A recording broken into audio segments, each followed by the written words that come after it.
Like the fall temperatures are finally catching up with us here in southern Ontario. And we're just going to escape that today, and we're going to be talking about painting underwater.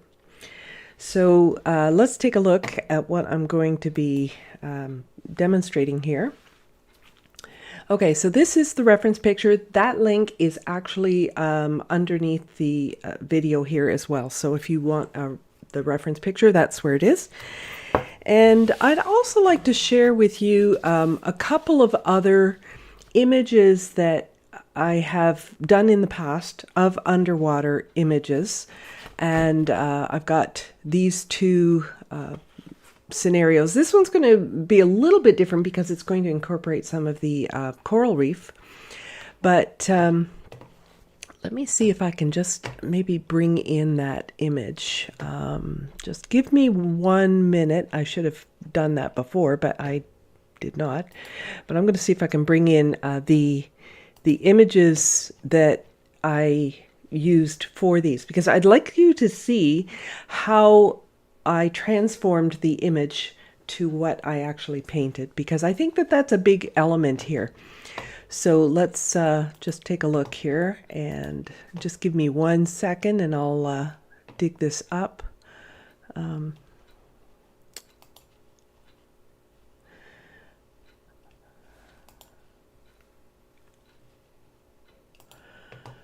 Okay, so that is the image that I started with for this particular reference, and you can see it looks quite a bit different.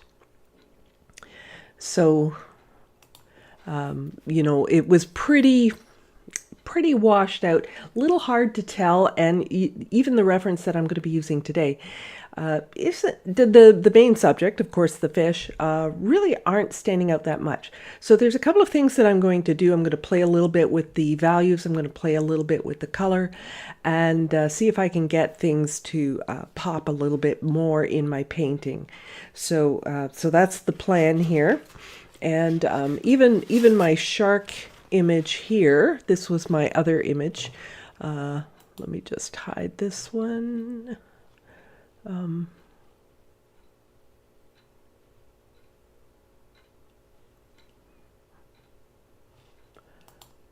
second, let me just delete that one. Okay, so this shark one, let's see if I can get that one up here now, and we'll take a look at this one as well. So this is another one where I took a little bit of liberty, and I started looking at ways that I could change this, improve it, make it look a little bit more appealing as a oh, that's a little large, isn't it? Let's reduce that down. But you can see this is the shark image that I used to make this little painting here. So this is the idea that I want to get for the underwater. Now, the one thing I'll have you notice is how I also incorporated the look of the motion in the water from underneath, looking up at it, and that was not existing in this reference. So that is something that I might incorporate into this one as well. That's part of what's actually going to help it feel like it's actually underwater. So let me take that one away, and we'll just bring up the reference picture for what we're actually going to be painting today. And then we'll be able to get rolling here. Okay, once again, it's way too big. We'll just make that small. And we'll place that up here maybe somewhere. Okay, so there we go. Here's my reference. I've printed it out on a piece of regular copy paper. That doesn't exactly do that much in terms of enhancing the colors or anything like that. So we'll just move that over a little smidge. Now, I find that these fish just happen to be lined up a little bit too closely, like too much in a line. So I think I'd like to move this one. This one's kind of merging with this really nice coral here. And it kind of gets a little lost. So I'm going to move this guy over, I think. So this is what I'm working on here is Arches 140-pound cold press watercolor paper. And it's approximately 8 by 10 that I'm working. It might be a little bit bigger than that, but that's roughly what I'm going to do. So I just want to get my main subjects in here first. I haven't done this one before, so this is, I'm just doing a basic shape here. I don't want to do it too dark, because if I do it dark, of course, that's going to show up really well in my finished reference. So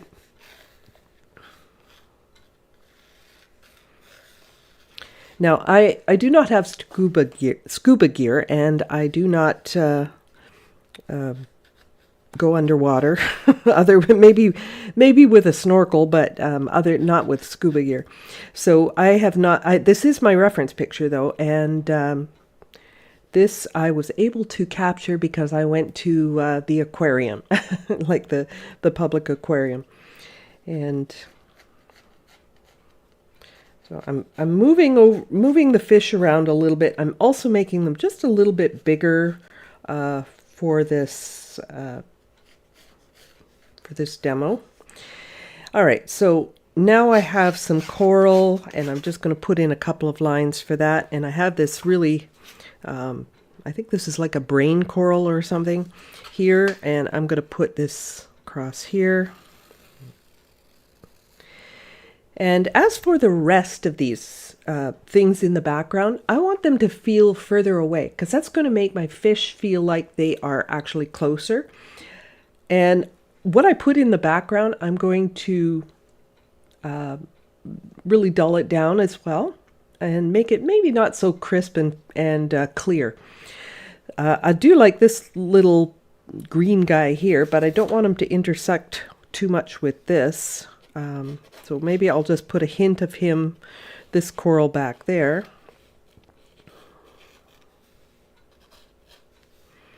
There, just a hint. I didn't even do it the same sort of shape, and I know that what you're looking at right now, it's really, really hard to see the pencil lines.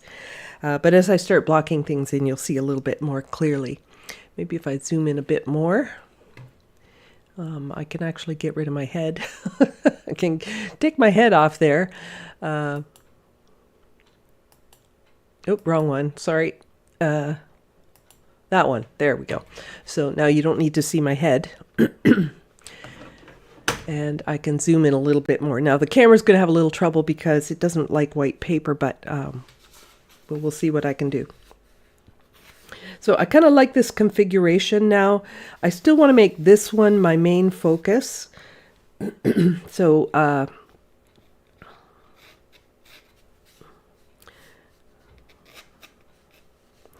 the one thing I'm not going to do, though, is I'm not going to put all the detail on. I do need to get the correct contours of the fish, for example. I don't want to make it look like a puffer fish when it's not. But I want to get the actual shape right. Okay, so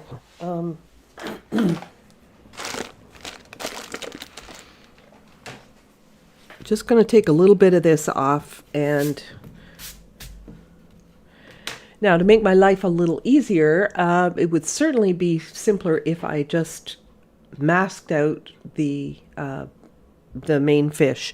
So I'm going to take my masking fluid,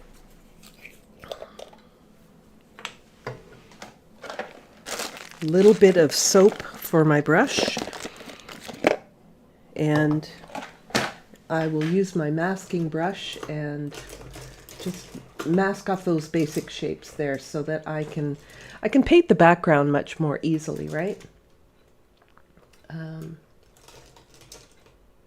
Just before I do that, though, I think what I'm going, because I had said that I might actually incorporate the motion on the waves off in the distance, right? Maybe along the top I'll do a little bit of that. So that means if I choose to do that, what I'm going to have to also include here is where the end of these coral are. so that they will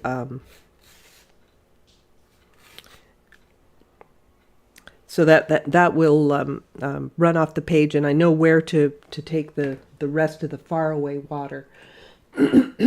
Not faraway water, but you know, the distance underwater. My little masking brush is being evasive here. Where'd you go? Where'd you go? There it is. Hiding right in the middle. All right, so as always, I'm going to put a little soap on my brush so that it doesn't wreck my brush. I'm not caking it with soap, but I am making sure that it's that there's soap on all of it. And I will do this quite quickly.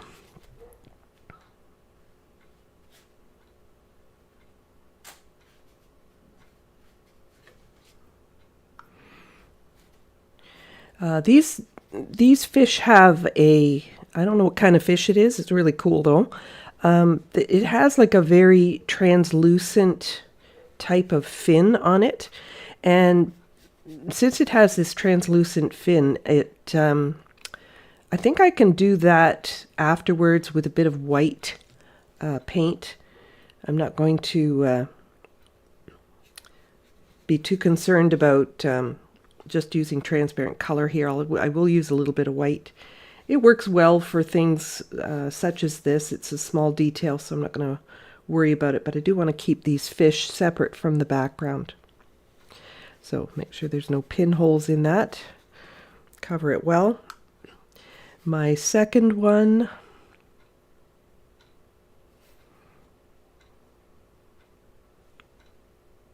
that's the same kind of fish, but okay, so I guess just it's dark there, so I have to fix the shape of that tail. And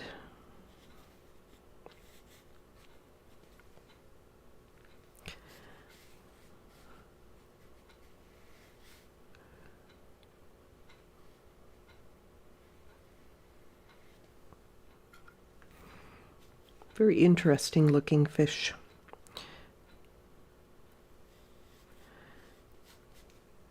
And with this cooler fall weather, this is it's a good activity to do when you need to get out of the house, but it's a little chilly outside, so you can go to the aquarium and capture your own reference pictures.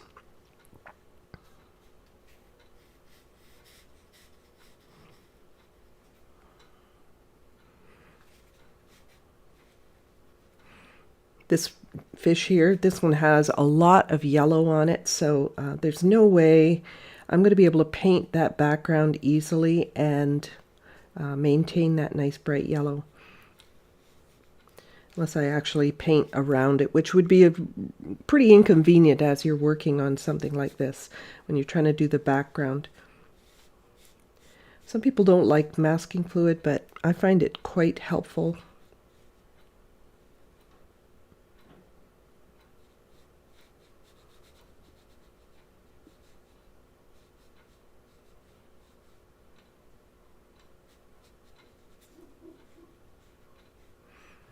And if you are new here, welcome. And I have new demos every week at 10 o'clock Toronto time, because I'm in the Toronto area.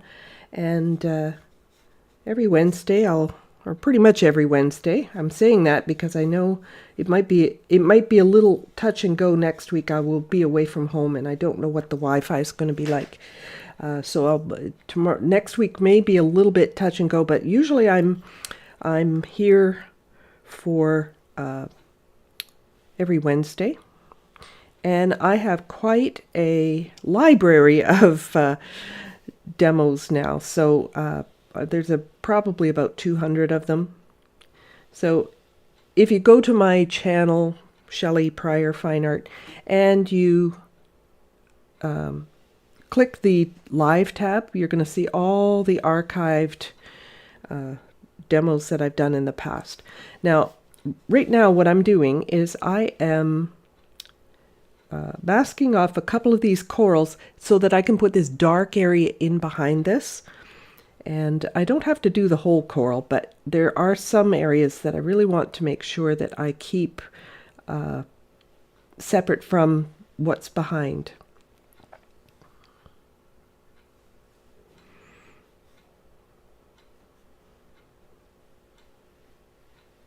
Okay, so I'm not going to do all of it. I just need to do a few of those lighter ones so I can put the dark behind it.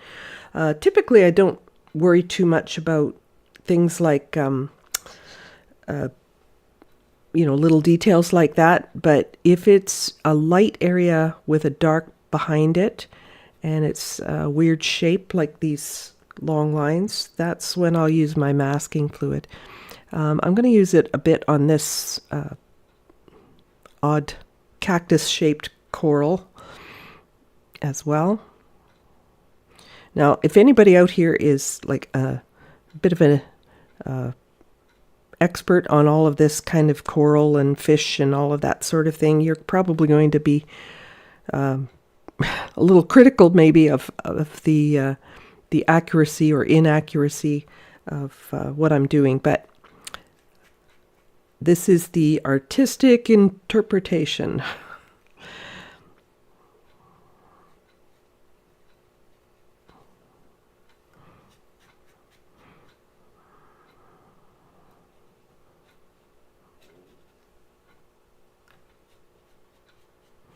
I'm trying to spread this out a little bit so that it's not so thick it's going to take a long time to dry. But you'll see I'm painting a lot with the side of my brush here because I can lay down more masking fluid in a shorter amount of time.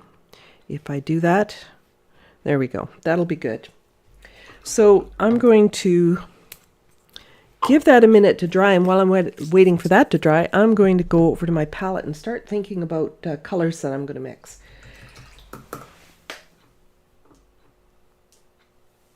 And on my palette, I have softened up my colors. I took a bit of water and I added drops of water to all of my paints so that I don't have to worry about working with really dry color. I'm going to get my richer colors when I have softened up paint. So I'm just adding a little bit more for good measure. But all my paint's pretty gooey on my palette now. So over here on my palette, let's bring this, I'm just going to push this out of the way. If I can do that without knocking it on the floor. I'll bring my palette over and I'll talk about the colors that I'm going to use. So you'll see that off in the distance, things get pretty dull, kind of a dull blue. They start to lose their color the further they get away. And no surprise there, that is pretty much the same thing that happens in, if you're doing a mountain scene, right? So to make things look far away. But at one point, like back in here, I'm going to take away this, because it was in an aquarium, they didn't have the ocean behind, but I'm going to put ocean back in here. So as I mix up my colors, I'm going to be thinking about some clean colors for my ocean as well. So I'm just going to clear away some of this and we'll mix up some color.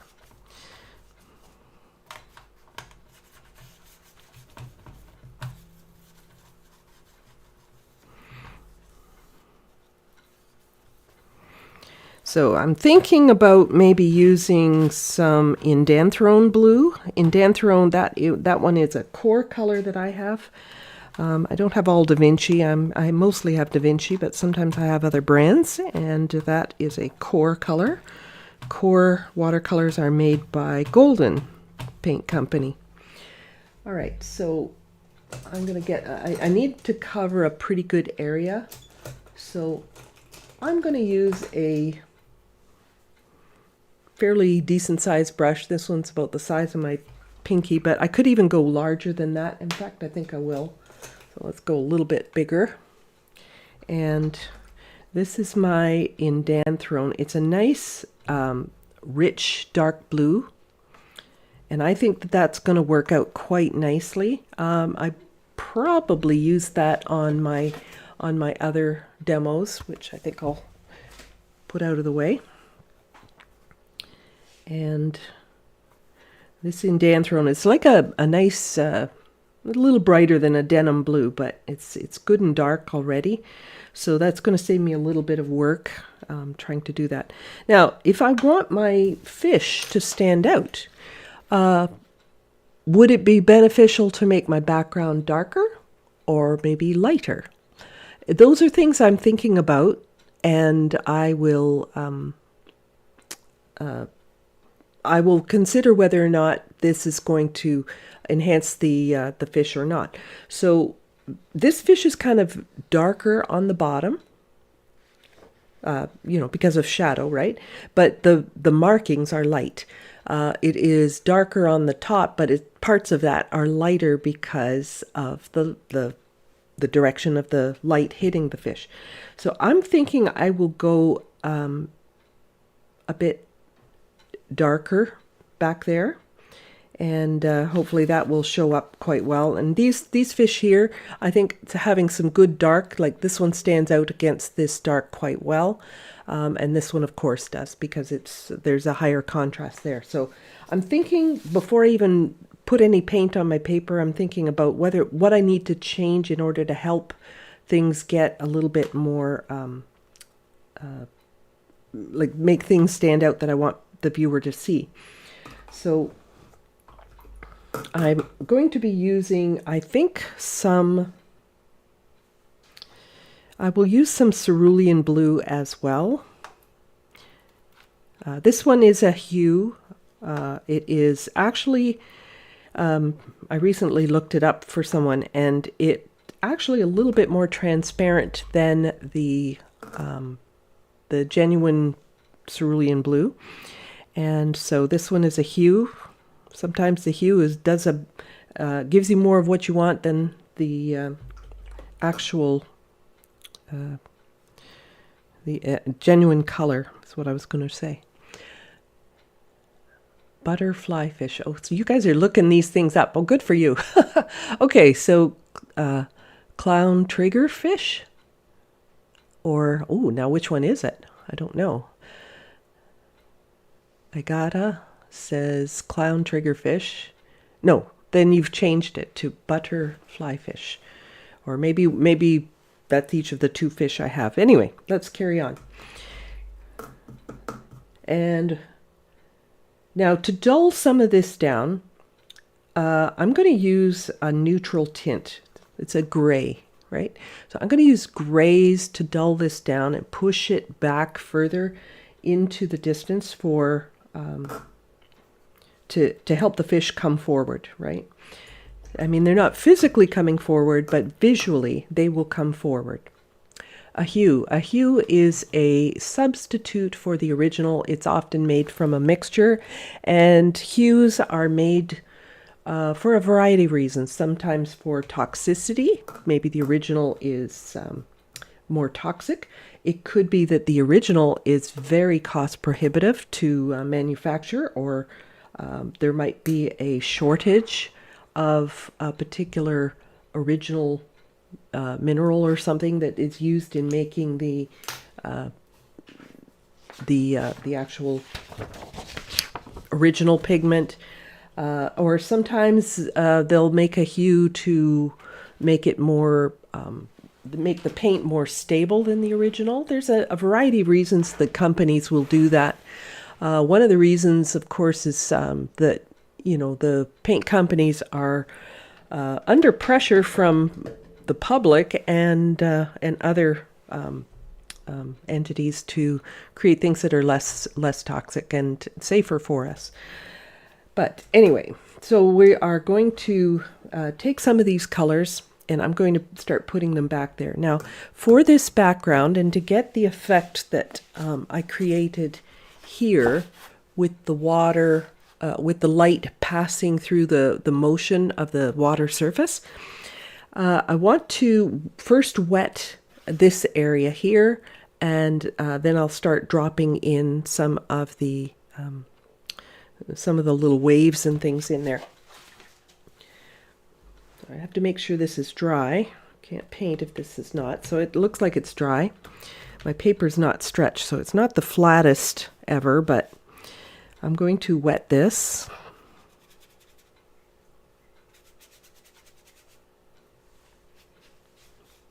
And because I'm using a 100% cotton paper, this is certainly going to be very absorbent. So I need to use probably a little more water than you might think.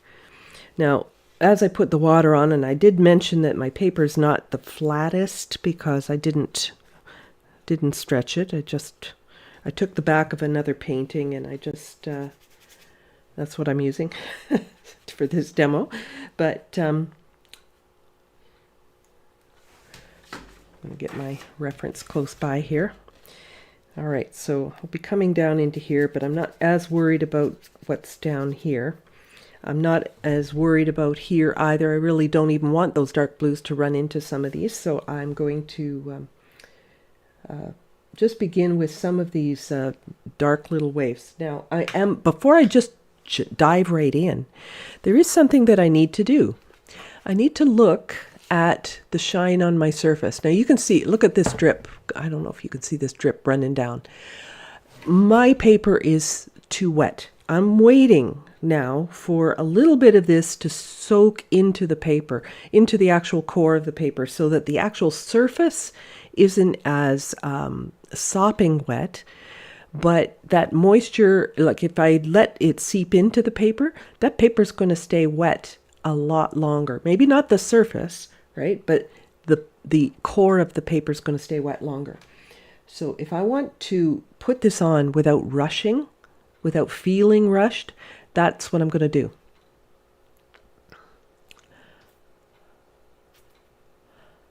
Okay, so oh, you guys are so efficient. Here we go.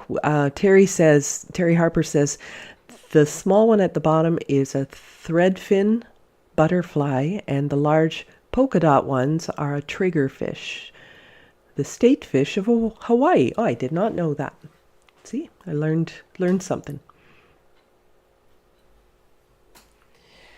All right, and so I don't know if any of you have an aquarium of your own, but you could take your little fish and actually create your own sort of seascape here.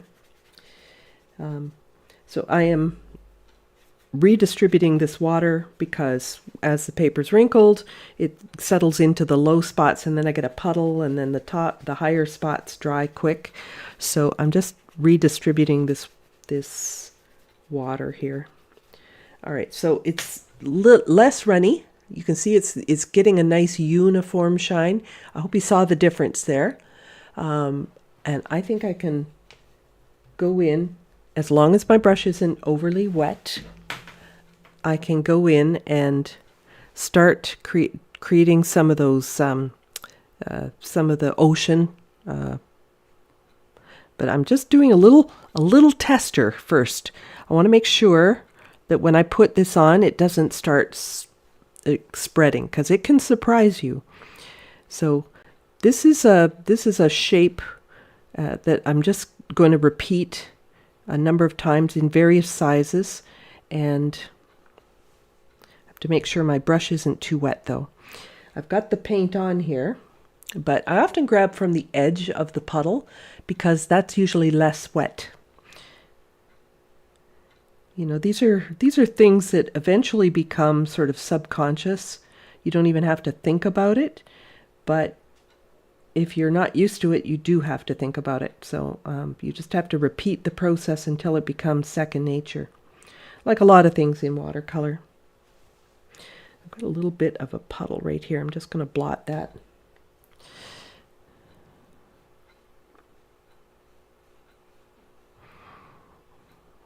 All right, so I'm getting I'm leaving little ribbons. It's almost like I'm putting little fish in here, isn't it? Now, as they get further away, they will be tinier and tinier because of distance perspective. And I'm going to take some of this, maybe some of my cerulean blue too. Just giving a tap, quick tap on my paper towel. Not to take all the paint off or take all the moisture out, just to control it. It's a feel thing, you know. You kind of do get used to what it feels like on your brush when you touch the paper, and don't beat yourself up if you're not nailing it on your first attempt. It's one of those things that when you practice it, you do get much better at it. So I'm going to go now. I can ignore the fish and I can ignore the coral here because it is simply masked off. So it's going to make my life a lot simpler.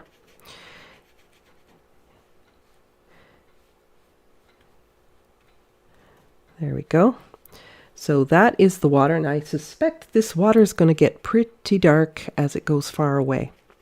So as it gets darker further away, we're talking distance in the ocean here.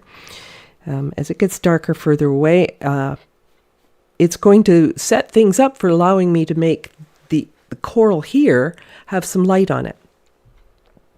Otherwise, my ocean water is going to have just as much, it's going to have the same value as my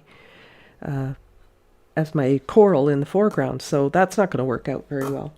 And I'm noticing that there's some, it looks like algae, but I know it's not. It might be, I don't know. But it's the greenish color here on top of some of this as well. So I'm going to take and get some yellow, mix it with my indanthrone, and I hardly put any in there because it doesn't need very much, but it's mostly areolan over here on my palette. So mostly areolan, but mixed with a little bit of blue, and I'll get a nice greenish color.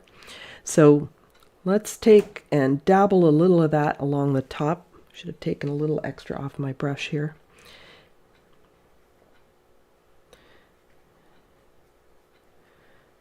And I don't have to dance around those long spiky coral.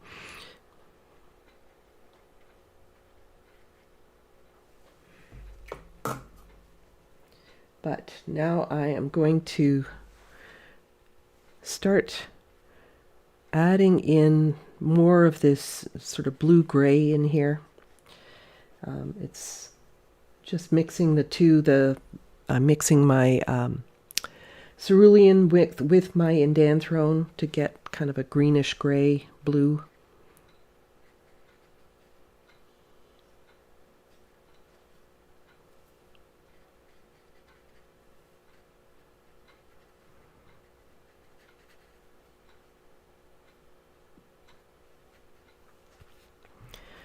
And you can see by making this darker, this will feel like you can see the edge of it. You can't really see the edge of it if it's the same value. So David's asking, does the more concentrated pigment naturally hang out at the edge of the puddle? Well, the edge of the puddle tends to dry faster. It's not that it's more pigmented, it's just less water, like there's less diluted. When you spill anything, it's always like in the middle of this one, you can see the edge of this is beginning to dry. So I might go into this if I was looking for a gray, right? And I'll mix a little of that into my blue. And I can start getting some variations in here. In fact, I think I'm going to take some of that neutral tint and further darken my distant water, like far off in the ocean where it gets deeper water. It's always darker, you know that. So that's going to let my coral show up a little bit more. So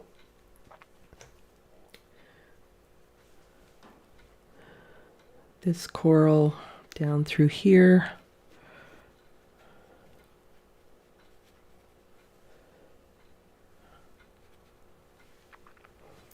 dilute it. Just taking a little extra water in my brush. I really want to make sure that there's not a crisp line, just a soft fuzzy line right there so that you can tell where the coral ends and the distance begins.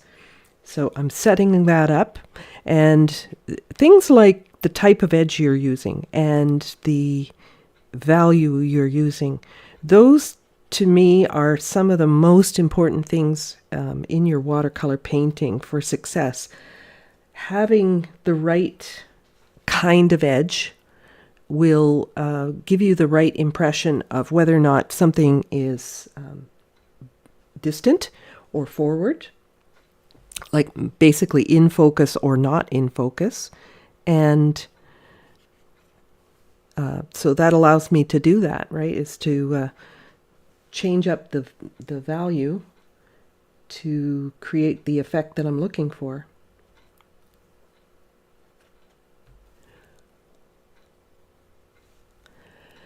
All right, so down in here, things start getting dark again. Okay, so we've got some dark shapes up in here. I'm not going to get too fussy about it. I'm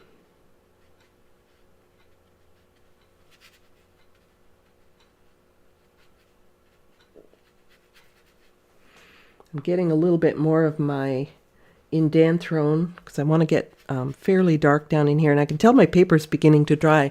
I'm actually creating some hard edges here, so that tells me that this part of the paper wasn't very wet, and so I need to work quick in order to get that blended in.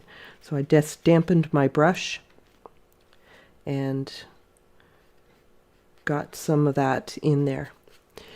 All right, so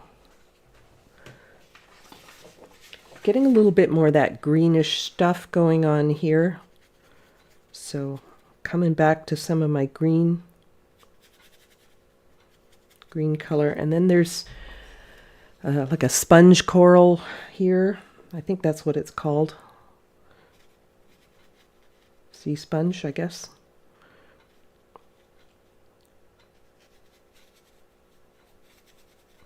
And I can tell the paper's quite dry down here, and so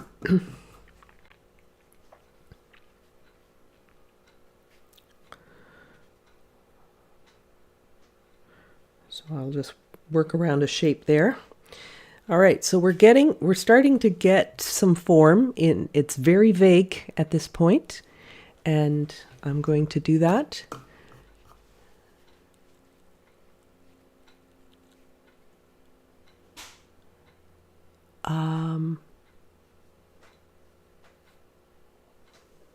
Okay, so I'm going to use a little bit more of my neutral tint.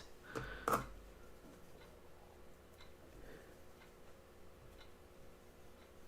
little bit more of my indanthrone. Get things a little bit darker in some of these areas here.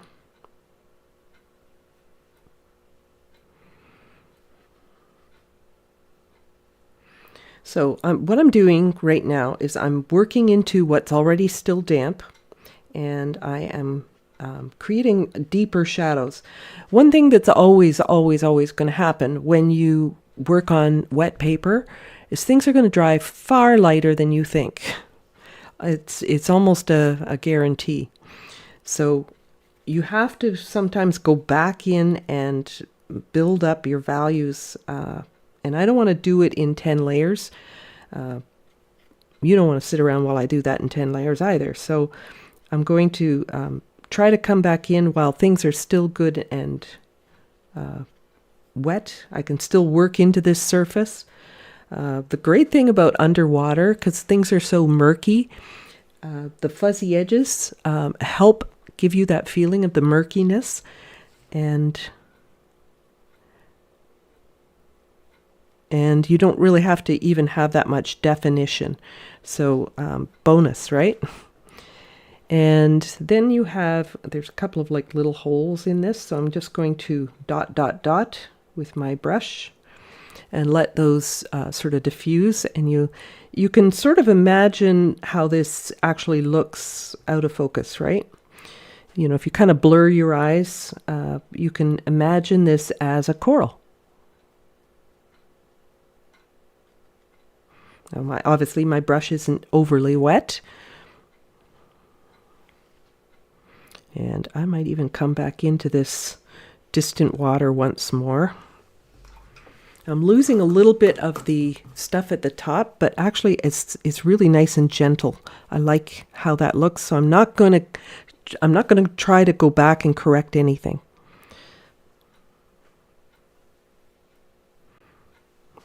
The only thing I'm doing here is I'm adding a little bit more, and my brush has to be a lot drier because my paper's getting drier, but I'm adding a little bit more color back in here.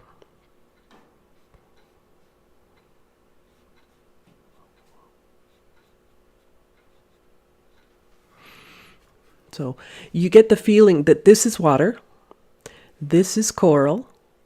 Now I do have to fill in with different colors here and a different thing here, but we're well on our way. I do find this standing out a little bit more than I want it to, so I'm going to maybe tone that down a little bit as well. But I can feel the paper getting drier, and it's telling me you better wrap it up, Shelley, because I'm not going to stay wet much longer. I can just feel the dryness already creeping in.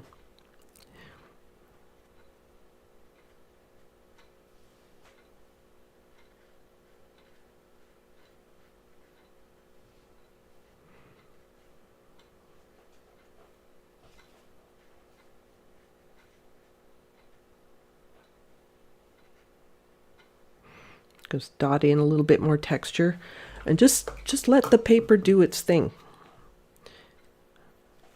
Now, I did push the envelope there a little bit. I kind of things were starting to dry, so I'm helping it along with a cleaner blotted brush, but that's my cue. Get out of there, Shelley. So I'm going to stop at this point and I'm going to dry it.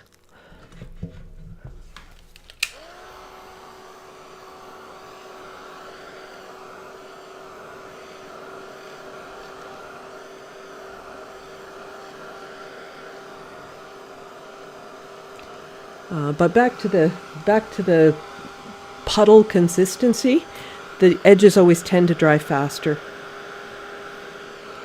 It's like a puddle on the road. Same thing, right? The deepest part of the puddle or the middle of the puddle always ends up being the last part to dry.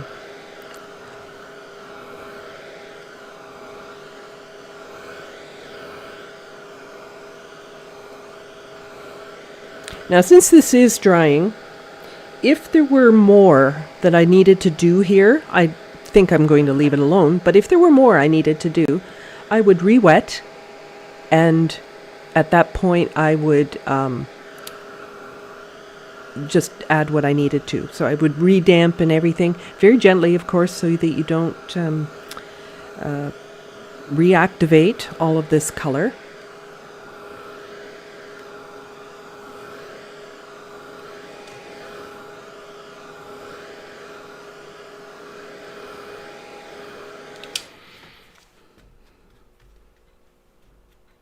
I have to allow that to cool a bit.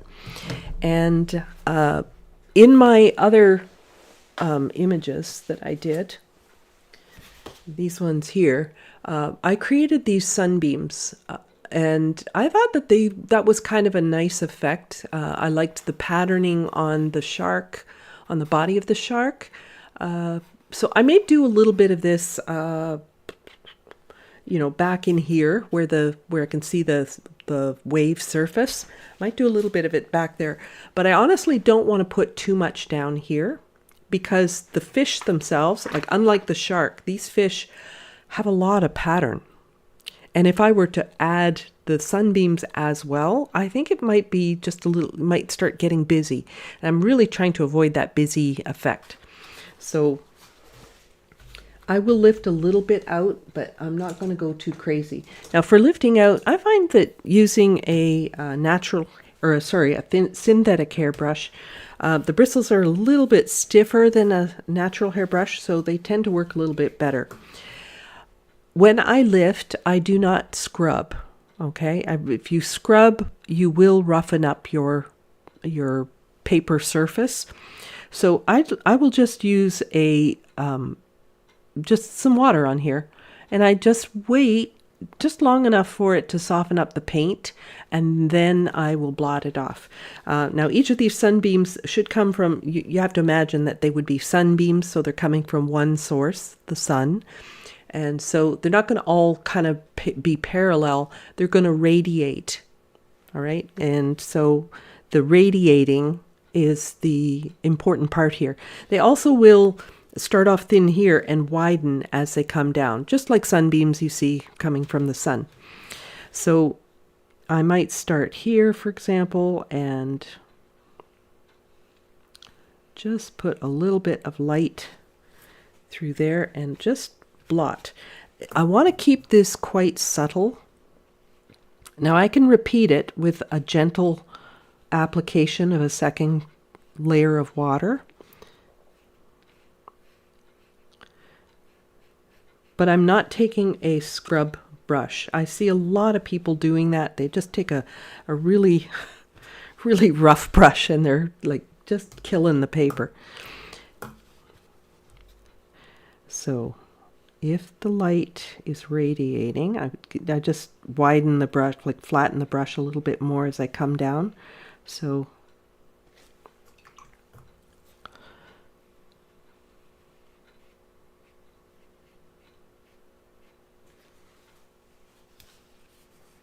see, that's what I pulled off before. That's why you need a clean, dry paper towel.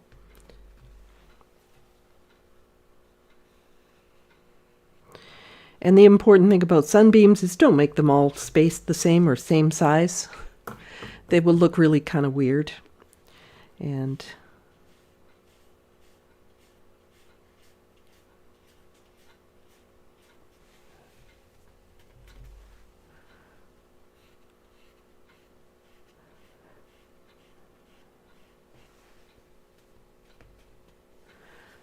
I'm pulling off. I'm trying not to push the paint back into the paper. I'm just pulling gently.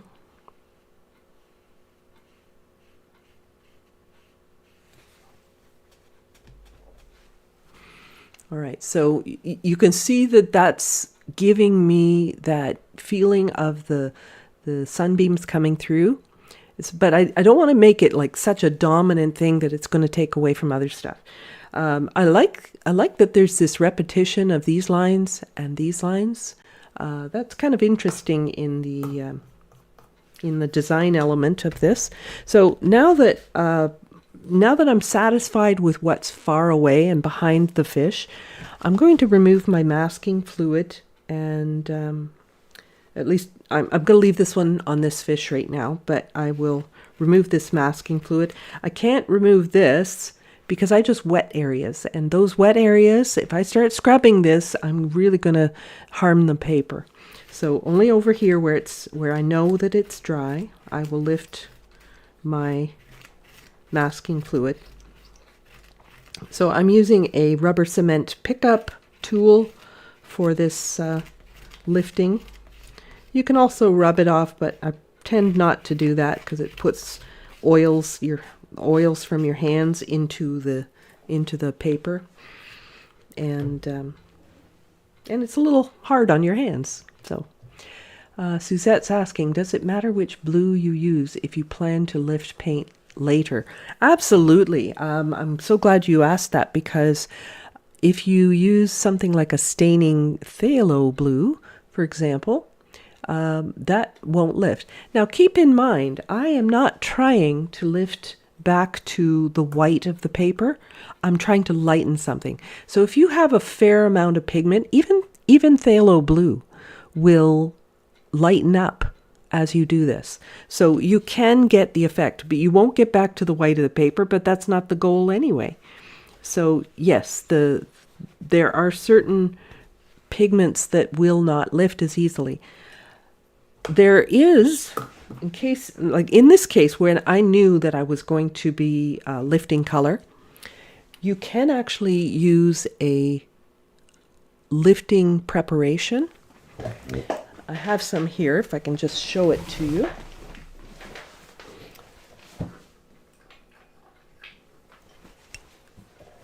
Now this is an old bottle, it's got the old style cap, but this is called lifting preparation, and you can prepare your paper with this. I find that if you use the multi-sizing by Holbein, it will also make it easier for lifting. So you simply, if you know you're going to lift in this area, you could put the lifting preparation down on your paper, let it dry, then do your painting as usual, and you will find that that will lift more easily. So, but that is something you plan ahead, as you do with so many things in watercolor.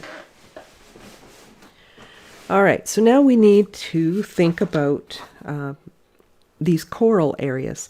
To me, this looks like it's predominantly like a raw sienna kind of color, so I'm going to go with a raw sienna.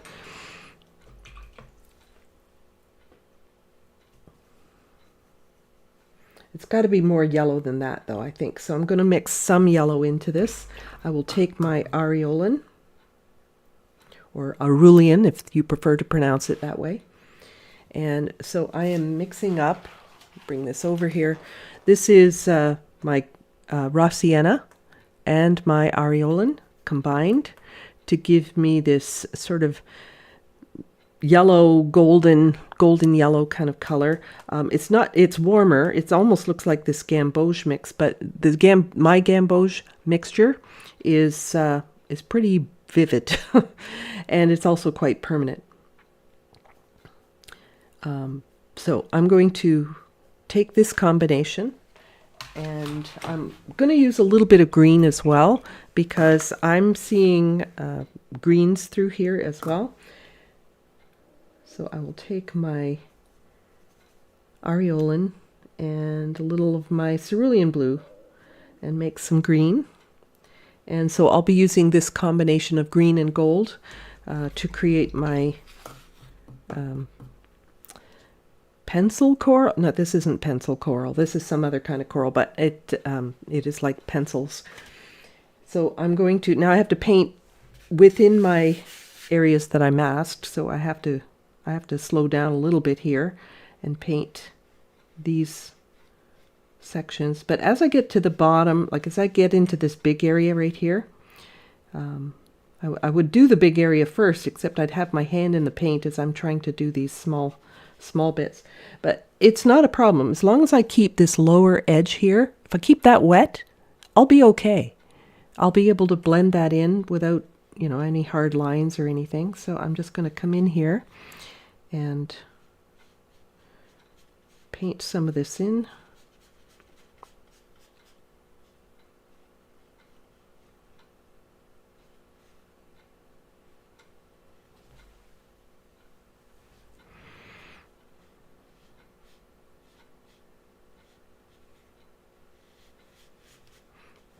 I can actually just take some of my paint and drop some of my paint along that edge so that keeps that edge wetter. It kind of goes back to what I was saying about my palette, how I grab from the edge of the puddle if I want something drier. I'll grab from the middle of my puddle of paint if I want something more fluid. So I'm creating this sort of really wet edge here. Then I won't have the telltale brush marks.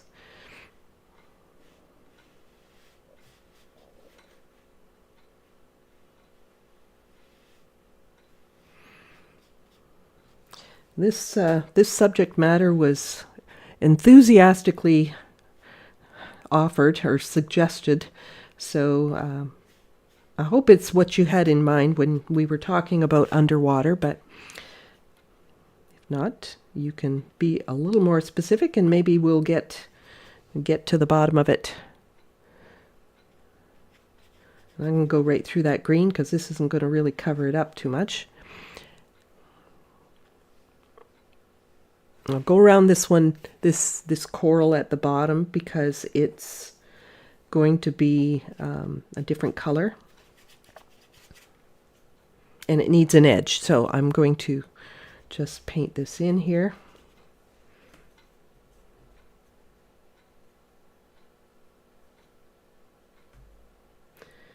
Starts to get a little bit more golden back in here, so I didn't mask all of this stuff because I knew it was getting, this coral was getting a little darker as we came more to the right.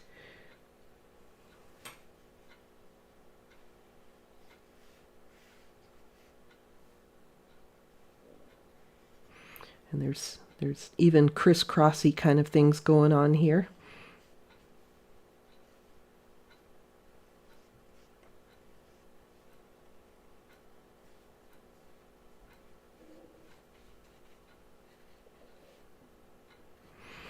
All right, now I talked about green. I'm going to add some of this green in on the edges, the left edge of some of these. Maybe not all of them, but some of them for sure.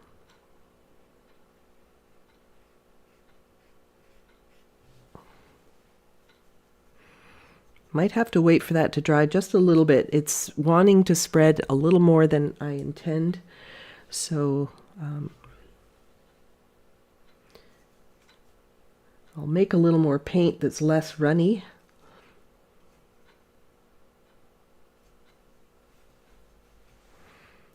And take some of the excess off onto my paper towel, so that I have a little bit better control. I'm just doing the left side of each of these fingers on the coral. Some of them are green, some of them are a little bit more golden, brownish kind of color. But most of the ones I see over here to the left appear to be green. And I'm not trying to duplicate the photo, obviously. I'm taking some liberties.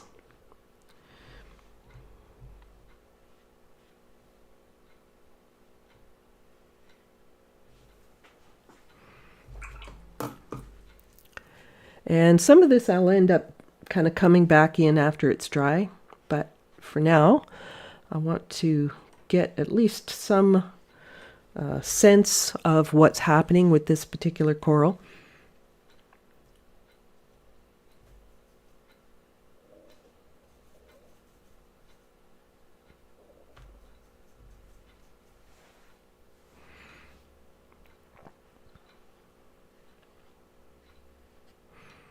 And although the fish are really cool, they're very nice. They're just kind of like the add-on to all of this that we're building up right now. They embellish this. They're the added bonus.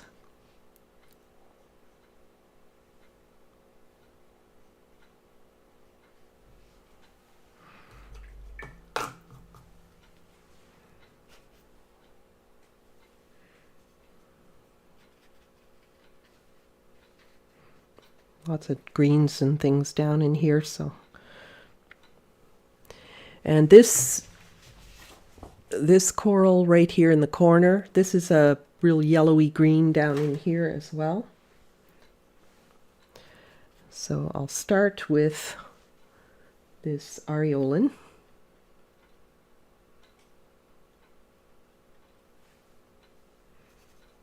Get a little bit more dark as I go to the right, because the light source we know is already coming from the left side.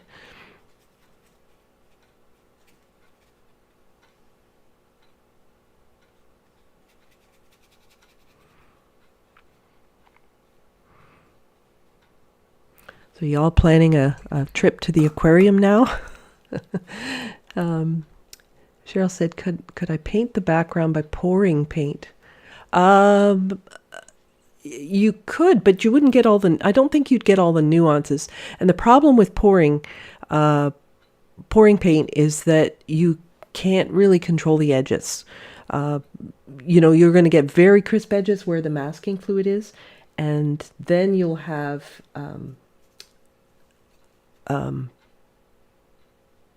very, very just all of this stuff in the background will jump forward because it'll all have crisp edges.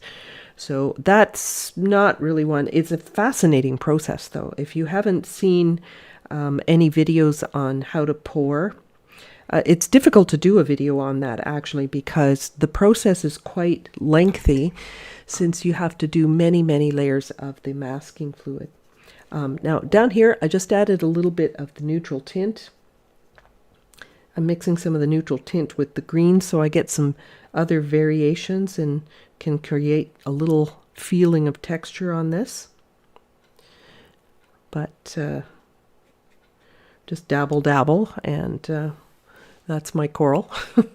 Not going to fuss over it too much.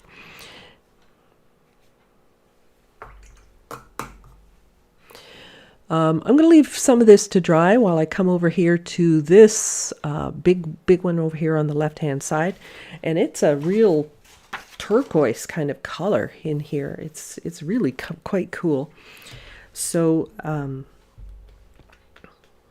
what I might do just to make sure all of this is good and dry, I'm just going to give it another quick blast with the heat tool. And then I'll be able to remove the masking, and hopefully that's going to tie things together a little bit better for you. Now, this is far too bright at the moment. I mean, if you were underwater looking at this, you're looking through all the murkiness and the silt in the water, all that sort of thing. So it's not going to be as bright as that. So we're going to be calming it down, definitely. And that's where I was lifting, so that was wet. And I will take my pickup tool again and start removing this. So these, you can see what I was talking about with the crisp edges when you have masking fluid on there, which is part of the pour process. It will give you those crisp edges. Now, I can tell you that a fellow artist, Canadian artist, Leslie Lambert, she has a few videos on YouTube. I'm sorry, I don't know her channel or anything at this point, but if you look Leslie Lambert, you should find her videos, and she illustrates the pouring process quite well, I think.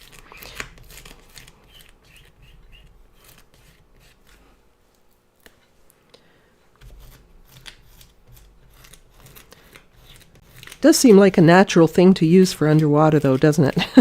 And you could do it, I suppose, but it would be a very lengthy process. I like the softer edges as well. The pouring process tends to it's got a really different look about it. I don't know how to describe it.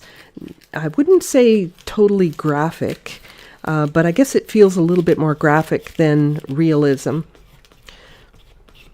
because of the technique. If I had an example to right at my fingertips to show you, I would, but I don't. At the moment, I have done that process as well. But yeah, it's beginning to shape up here a little bit. And I'm going to use a nice turquoisey kind of color for this big brain coral, I think this is.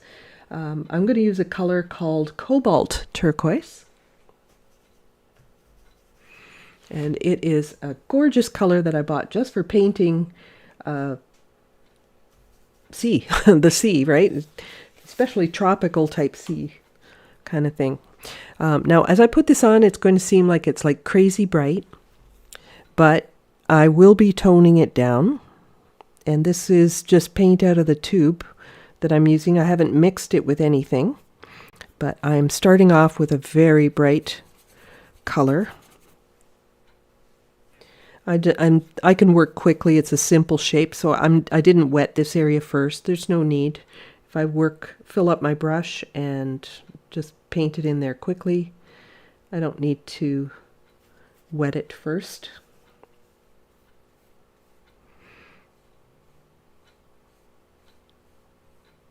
I will wet it. I will wet the paper if I know that it's a big shape and I have to do certain things within that shape. All right, so this is still good and wet. I'm going to make sure I keep it wet for a minute. Add a little more paint on here.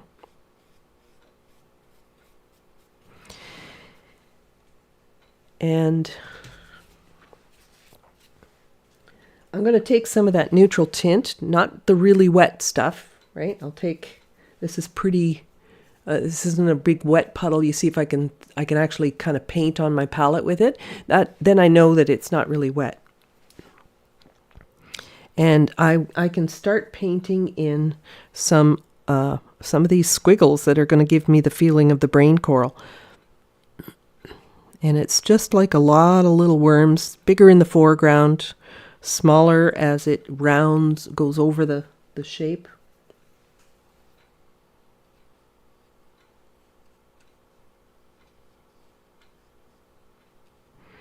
But see, I actually have some control because I'm not using really wet color on a wet surface.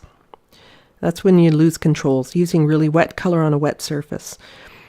So these are like squiggles and wiggles, and they're just small little random shapes.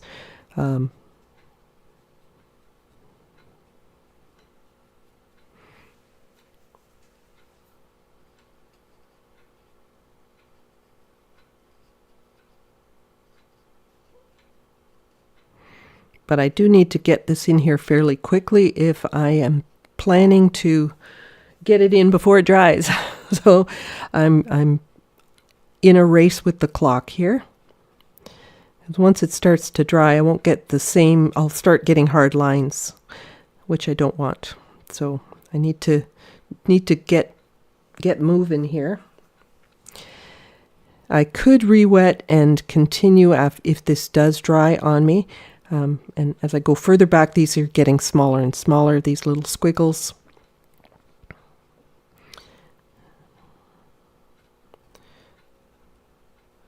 I could re-wet it, but then I run the risk of moving things. So I'm just trying to get it done quickly. Usually looks better when you do it in one go as well. If you notice that, let me know if you've noticed that things look fresher, cleaner, once you have, if you can do it in one shot. It almost always looks better, in my opinion.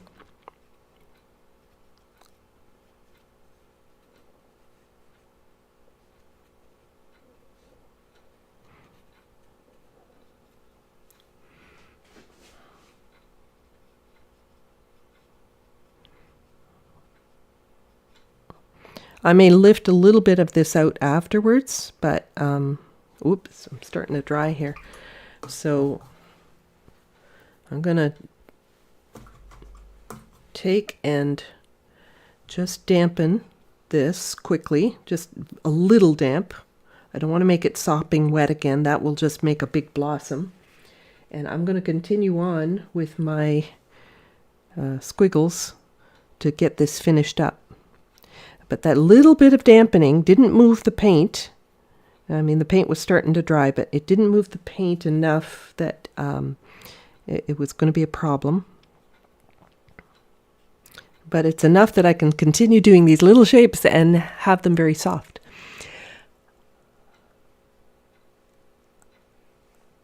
Suzette said, can you help me understand where the shadows go on the coral and the fish? The sunbeams are on the left, but the light in an underwater scene seems to come from the top. Yes, they are coming from the left, but they are radiating through the water towards the fish. Now, as I start to paint the fish, I think that issue is actually going to become a little more clear. I'm actually going to describe how to form the shape of the fish.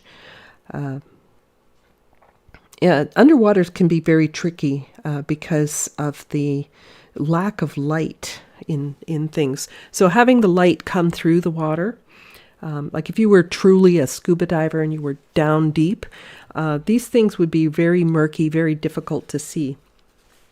But we're going to enhance them in the painting because it wouldn't look like a very nice painting if the whole thing was murky. So I've got this, all my squiggles in there. Phew, that was a bit of doing, but and I want to get this green coral in here. So it's similar to the one over here, and I'm going to use cerulean blue and my aureolin.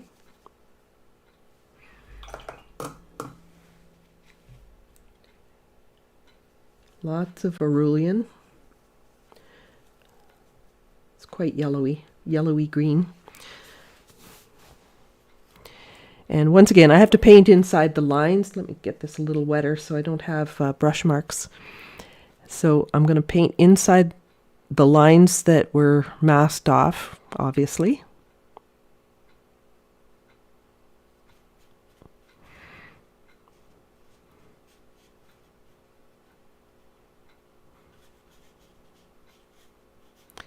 This is the setting for the fish, so I'm not, as much as I'm dying to do the fish is a reward for doing a good job on my background. That's what I'm going to reward myself with. It's the fish, leaving them for last.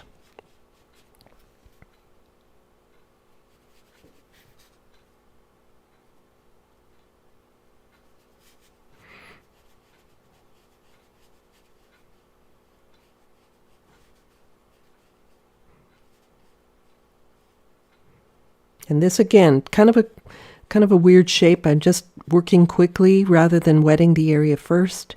Whenever you wet the area first, you will end up with lighter value than you expect because the water on the surface dilutes the color even further, and then you don't get the same value as working on dry.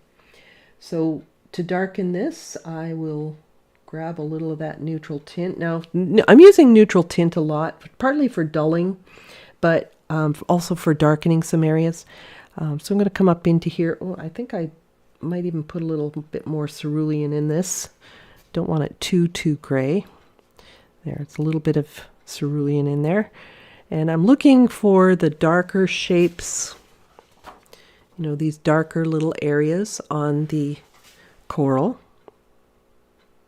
Things are still kind of wet, so I'm able to still work this in here while it's softening all my paint.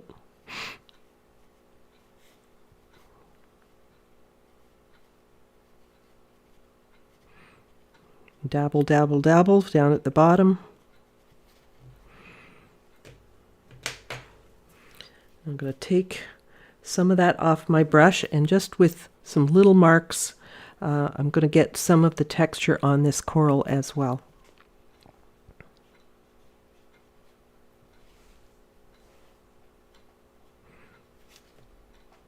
Leaving always these smaller little aspects of the texture until the end, because then the paper is already starting to get a little bit drier, and you're not going to lose control of those little marks that you put down.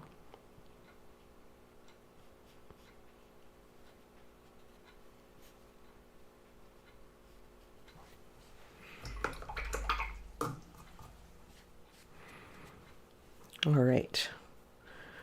So I'll come back and do a little bit on this coral. And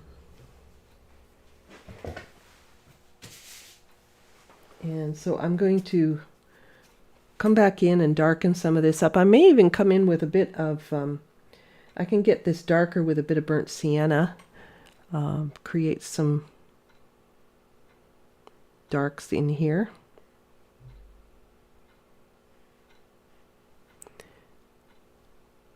There's some real dark ones down here. Now my burnt sienna it's really brown, like quite brown. So I'm going to take, I'll take a little bit of that indanthrone, mix that in there, and that's going to make it less warm. It'll make it more of a cool brown.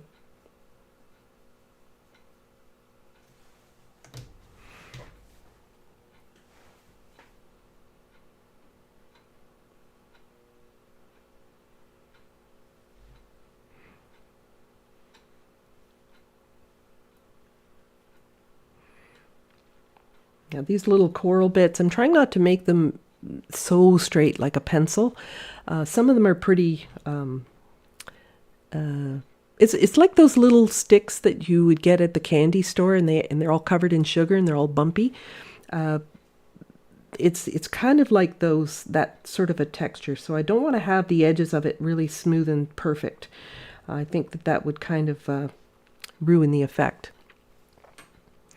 But I want to come in and dabble in some more textures on some of this, some of these little fingers that come up. And as I do this, you know, and you can see I'm focusing more on the left side.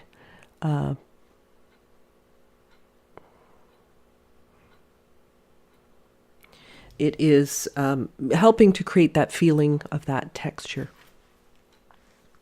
I still find this a little too bright, and I'm going to come back to that as well. But for now, I'm going to move around to different areas, allowing other areas to dry.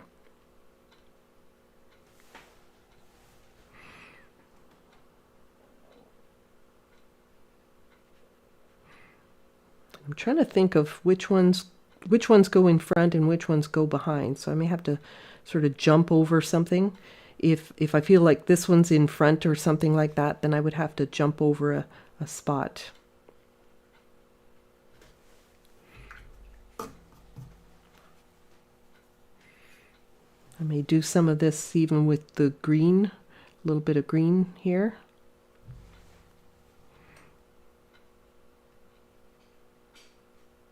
It's just a dabble and working my way down the length of each of these little strands.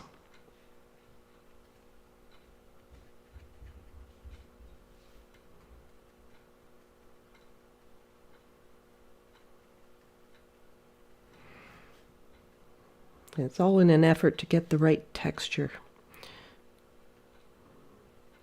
There's a tremendous amount of texture in this. So by moving around the fish to simpler background areas really helps this to show up a little bit better. Will help them show up a little bit better, I should say.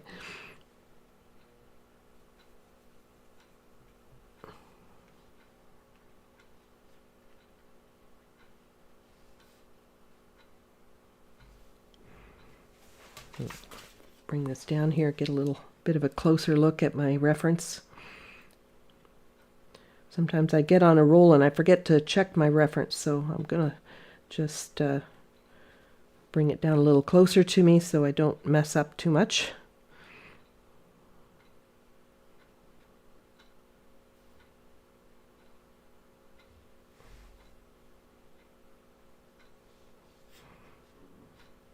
Now, clearly, if I had the luxury of lots of time, I would slow this down. I would get a lot more precise about things. You know me.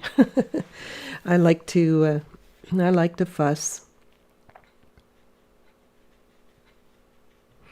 I'm going a little bit more with the raw sienna in this mix. It's getting a little bit more sort of golden looking as we come over to the right-hand side. These remind me a little bit of extra long bulrushes or something like that. A similar kind of texture.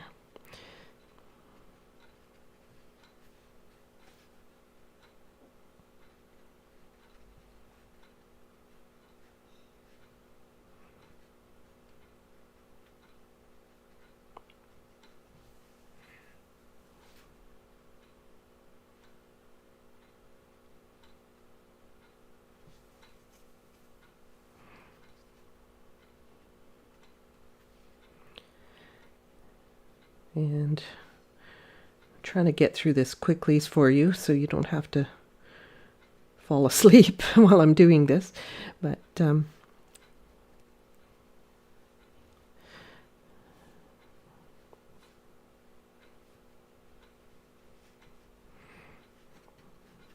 sometimes working under a time limit is good for you too, because what it does is it forces you to make decisions about what's the highest priority, because you don't have the time to fiddle around.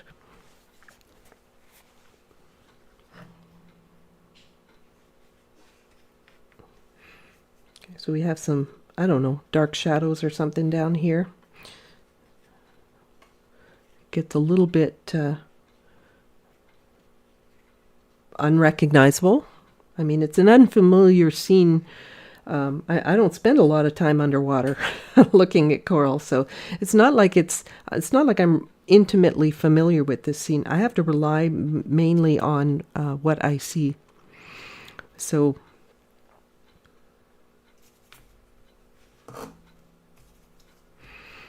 this area down here got a little bit lost. So I'm going to just darken that a little bit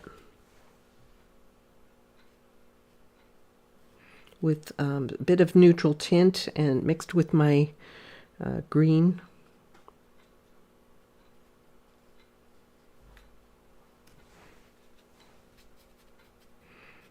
Just going to dry brush some of that to get some of that texture, whatever that is, rock or whatever.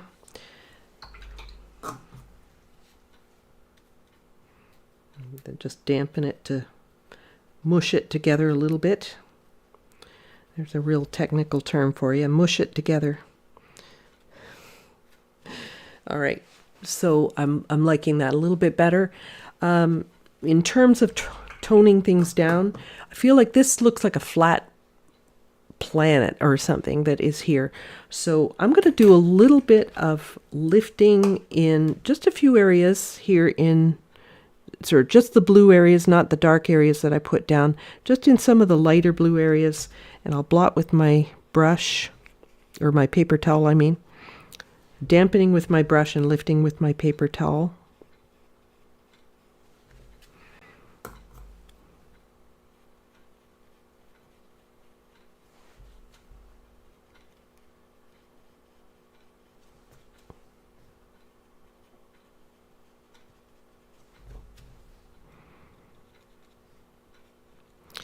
Things will always look flat if they only have two values. So I'm trying to create more than two values here. I want more than just the cobalt turquoise plus the neutral tint. I want to have some variations in here. So I'm lightening some, and I will also darken some. And that's when things start to become a little bit more convincing. I didn't lift too much there, but I'm going to use a little of this neutral tint and darken this lower part. Rinse my brush, it's clean, and I'm just going to use clean water to sort of melt that in. That helps to make this feel more rounded. You know, it is more of a sphere or rounded type of object. So I want to create that illusion by having a gradient in that section.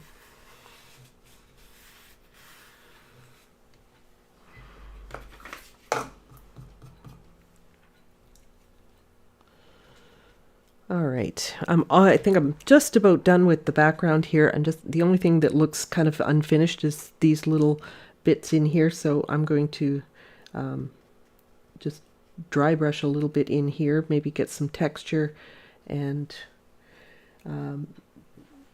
maybe even a little spatter.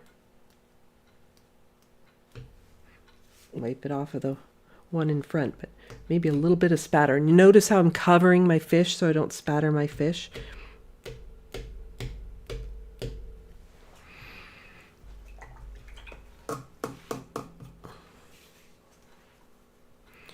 Okay, and just going to tone a little bit of this down. I don't want it too bright. Pick a few to push back a little bit.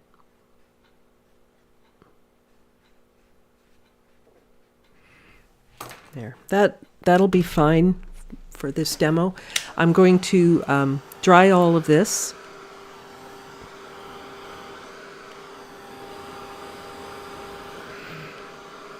And then we get to work on fish finally.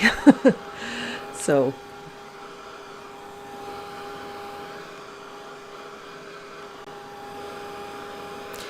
now one thing I will do before I work on these fish is I am going to clean my very, very dirty water.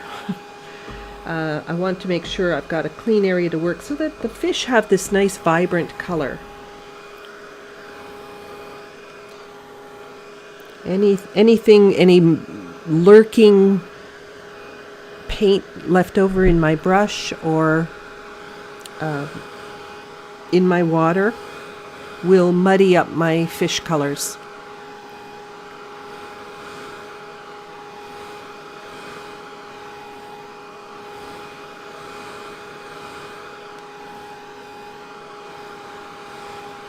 Okay, so while that cools down, I'm going to just quickly rinse this. Oh, actually, before I do that, I think I'll just clean off my palette. So I'll just take my paper towel here and get a clean mix area. And then I'll rinse my water.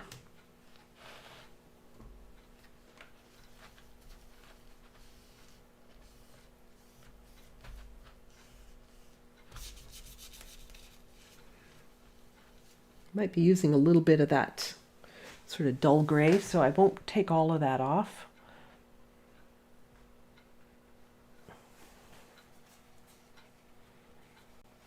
Just grabbing some more paper towel here, and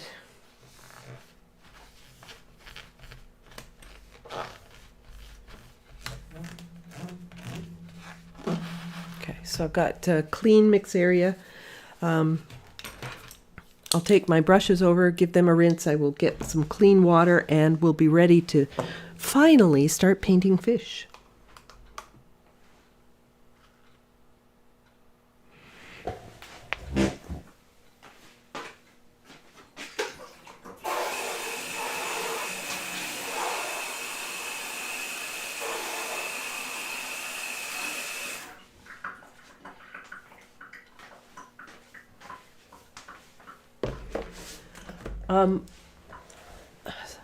Sorry for the back of my head there.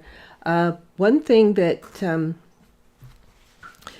you might consider for some of the texture is using a sea sponge. But the thing is that sometimes what you're adding on is really hard to keep within the parameters of, say, a coral shape that you've masked off. And in this case, I wanted to paint the shadows in squiggles, so I may not get that type of texture with my sea sponge. But for certain types of coral, like probably this one here, you probably could have used like a sea sponge to actually try that.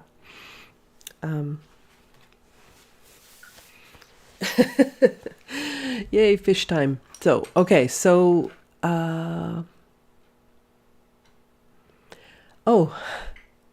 Agata, I hope I said that right. Agata Goss says yellow acrora small polyp stony coral. Oh, wow. Okay, that's a mouthful. I'm not sure which of those that is. I guess it's this one. But Mil is asking, Mil Unsa is saying, Shelley, do you work on a slanted surface or flat? I am working flat right now. If I were doing a graded wash or something of that nature, I would certainly work on a slanted surface. Or if I was working really large, I will work on a slanted surface because I can't even reach the other side of my paper. But yeah, I most of the time I'm working on a flat table. All right, so first and foremost, with our fish, I want to create the feeling that the light side's on top, the shadow side's on the bottom. So I'm seeing underneath this fish, I know my head says, oh, those are white markings. And yes, they are. If you took the fish out of the water and looked at it, flipped it over, you'd see those are white. But because it's underwater and the light source is from above, this is actually going to have some shadow. So white gets shadow as well. Now, I don't want to do gray on my fish. I want to make sure that this has got something a little bit, with a little bit more life. So I'm going to use a something more like a cerulean blue to create the shadows underneath the belly of the fish. Now, I want to be careful I don't shade this mouth area with the same cerulean blue because it's yellow and it would just turn into a green. So when it comes to the mouth area of the fish, I would have to do that with a darker version of my yellow, probably more of a almost an orange color for the underside. So let's do the yellows first. I'm going to take my aureolin and I will paint that little mouth area, and it's just this little shape. And you notice I still didn't draw anything, right? I'm just painting what I see, this little round shape.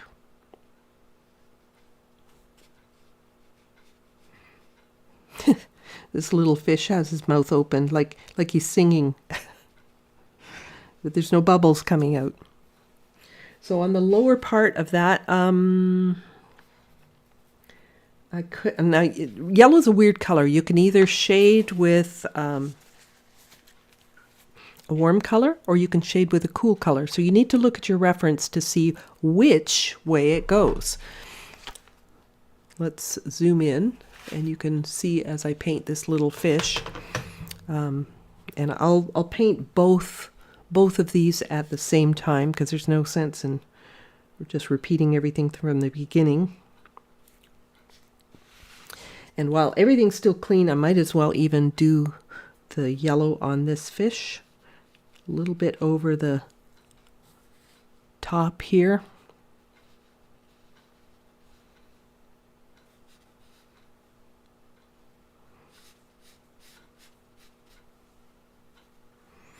Nice bright yellow.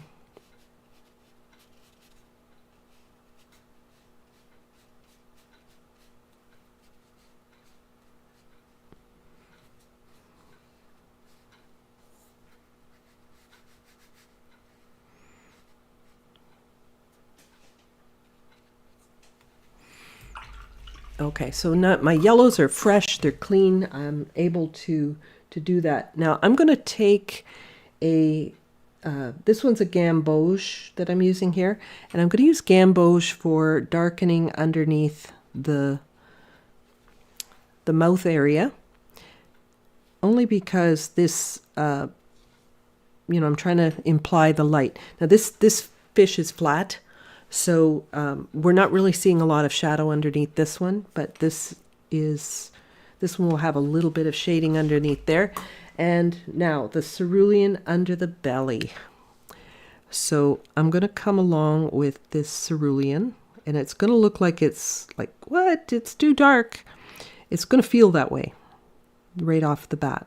But as I get more of the fish completed, you'll see this isn't so dark. I thought it was dark when I was putting it on, but it's not. So I'm going to soften the top edge of this. So notice I come in from above with my brush, not laying it in the paint. I'm coming from above.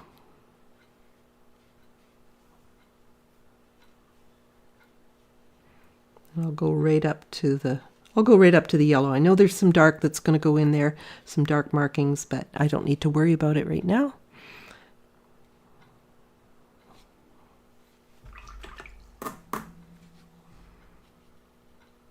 Okay, but I want that soft edge.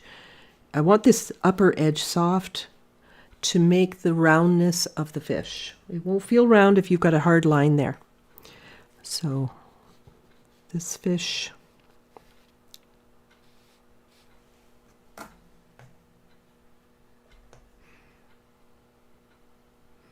anybody planning a trip to the aquarium sometime soon?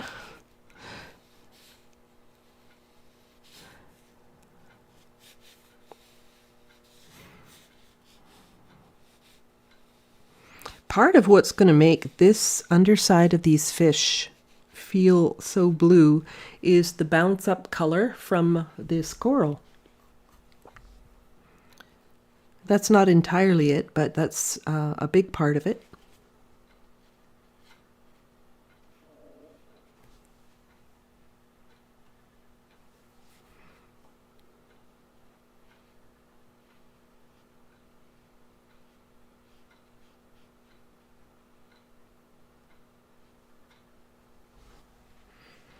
All right. And this fish here doesn't have a lot of this shading on it, but it does have a little bit. I think I'm just going to put a little bit on the underside here.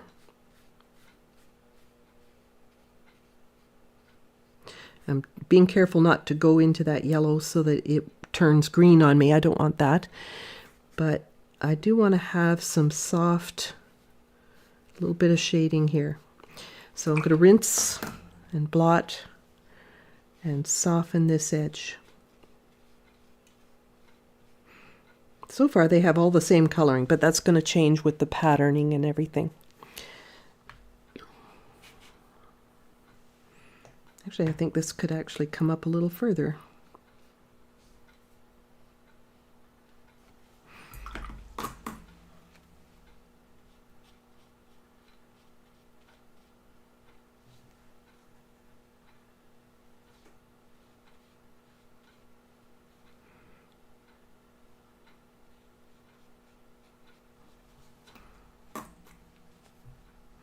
And soften that top edge. I don't mind this hard edge right there. That's perfectly fine.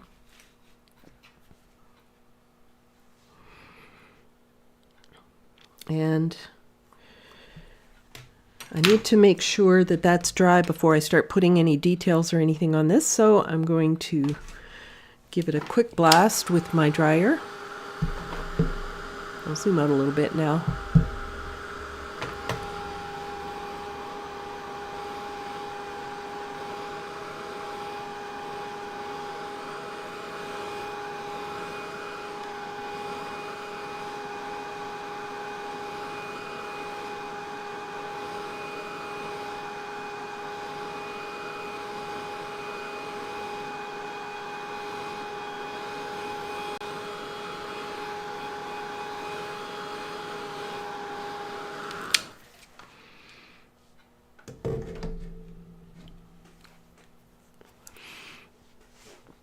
All right, so just let that cool a moment, and I'm going to, I think I'm going to start moving down brush size here a little bit, because I'm finding the brush I was using before is a little unwieldy.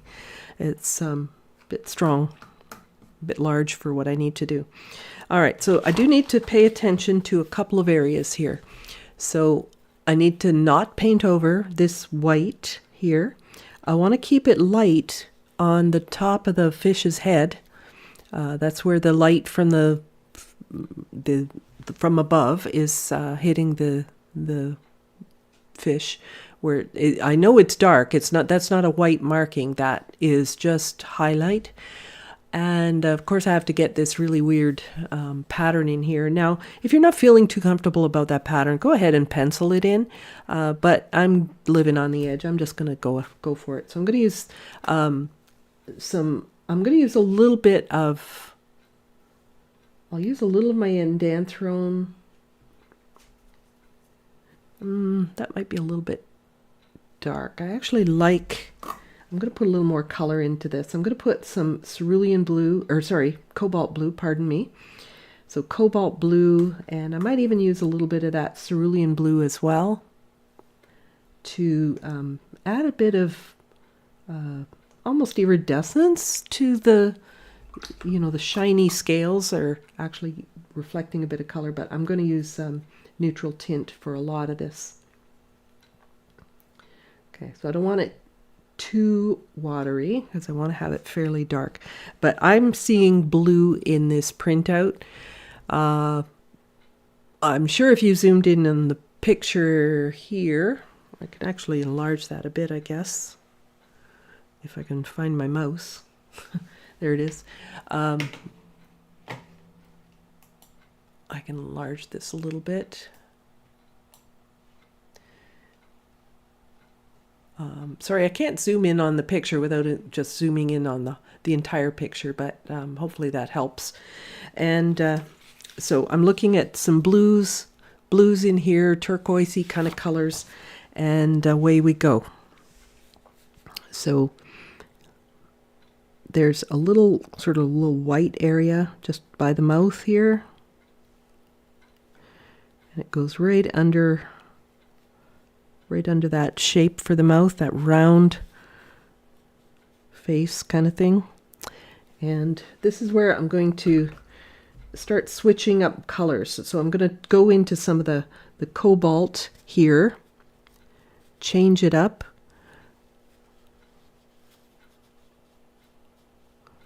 So I start with one color, but I continue painting with another.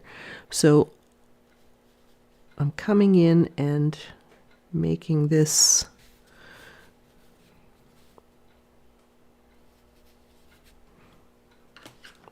went outside the line there a little bit. Now I need that funny marking right there, and right at the end of that marking is this fish's eye. I'm working with cobalt blue, but I'm back to my neutral tint here because I want to go darker right in this little section. But those colors are all melting together.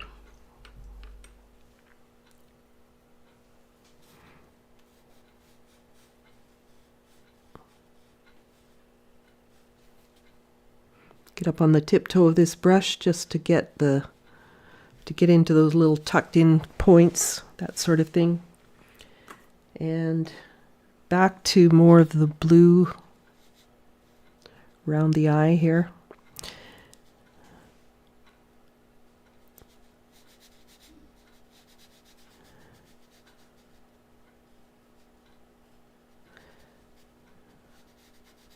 Okay, so I want to keep that lower edge darker and wetter. So I'm just putting a little bit of extra color right there while I dampen this white spot up here, because this is where I need to sort of blend that in. So I'm blending it in, but not making it darker, right? So this is just clean water I'm putting in there. It just connected with the other blue, and voila. All right, so back to some of this blue, which I may mix a little neutral tint into that just to make it a little darker. Now I have to start doing these markings. Now, apologies if I'm not making this completely accurate. I don't know if these kinds of fish have all identical markings or if they vary depending on age, or I have no idea. So, I was saying that was highlight, but it's actually a lighter marking. I can see on this fish, it's lighter with little dots on it. Well, I'm going to come back and add dots in there after, but for now, I need to keep moving. So I'm going to go and create this almost honeycomb type of connecting shapes here, the white dots.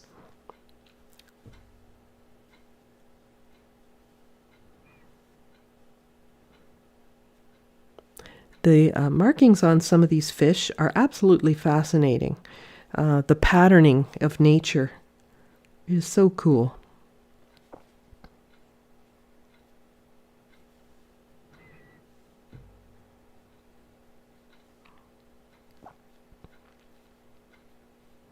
I have to keep connecting the top part here.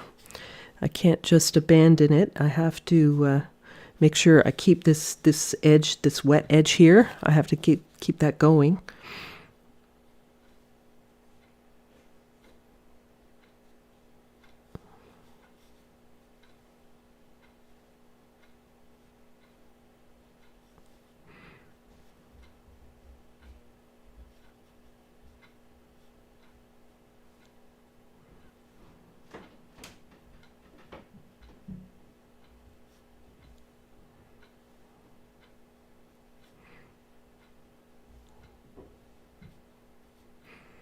I'm also trying to follow the roundness of this fish.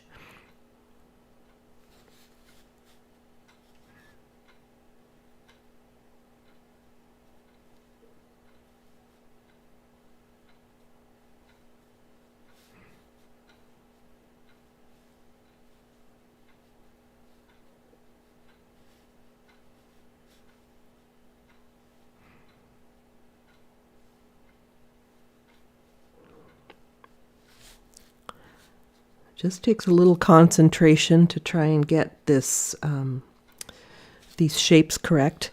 Now, I don't know how accurate I'm being here, but as I said, I'm not a marine biologist or anything like that. This is not my strong suit, but I'm having fun getting the artistic interpretation of it.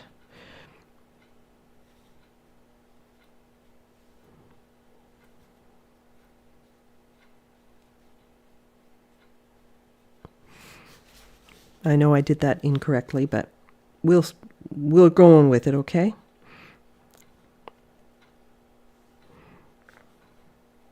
As I said, I could take my time and draw this all out, but then you'd be waiting and waiting while I do all of that.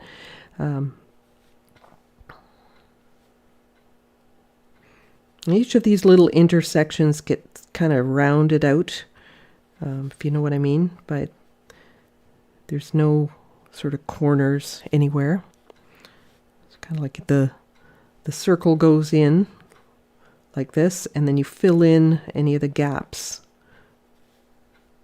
That type of thing.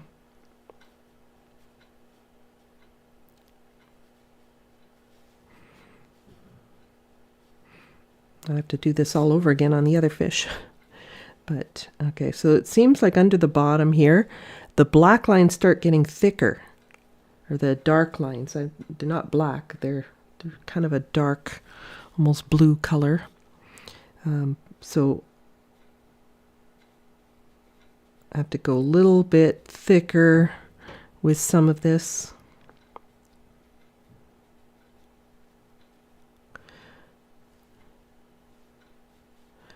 What kind of a challenge are you guys going to give me next? What would you like me to do with an upcoming demo? Okay, so on the tail, I'm going to put that marking on here. The tail's too white. Like I definitely have to calm some of this down, but you'll get the idea, right? And there's lots of little dots, and they're very small. Actually, they're pretty diluted, so I'm gonna just dip my brush in water so that these dots won't be too bright. And I've blotted my brush.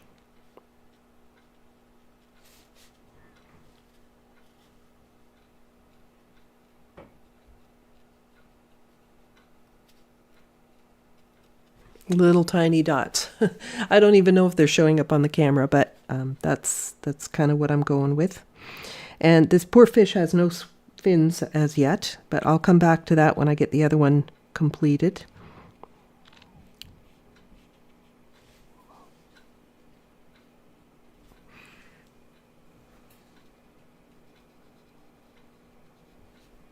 And we need the little mouth here, which makes me laugh. This little mouth opening here. Looks like he's got little teeth too, but I'm not going to get that detailed. I'm just going to put a little hint of a mouth there. Oh, and I need a little blue coming over here too. I didn't get all that done.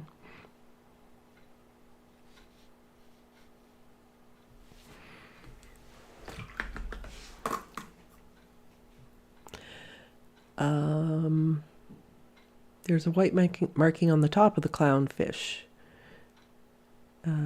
Yeah, there is some white marking, and I did discover that.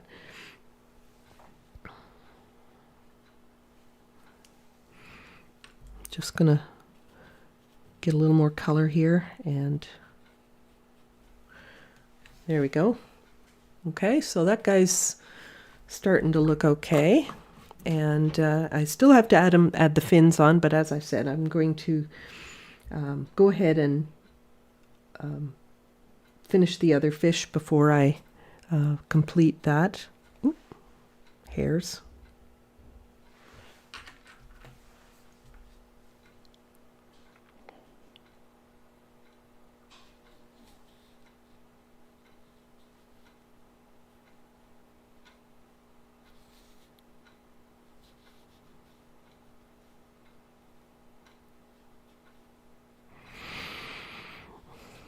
Same sort of weird marking on the mask just under the eye.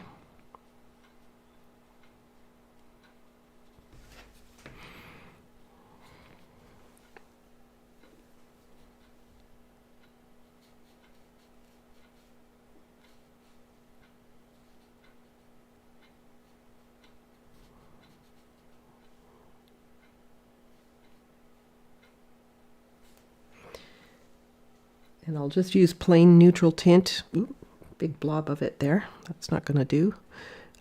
Just to dot in the eye right in that spot. But otherwise, I'm mostly using like a blue here around this area.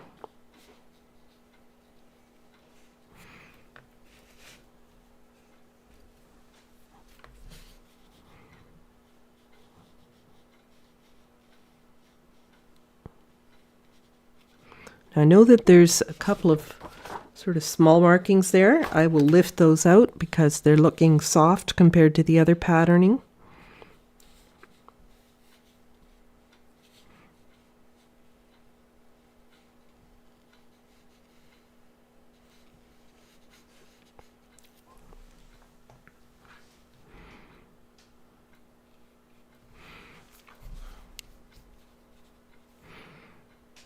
Okay, so I'm not coming all the way down to this. I'm going to start making my circle design now.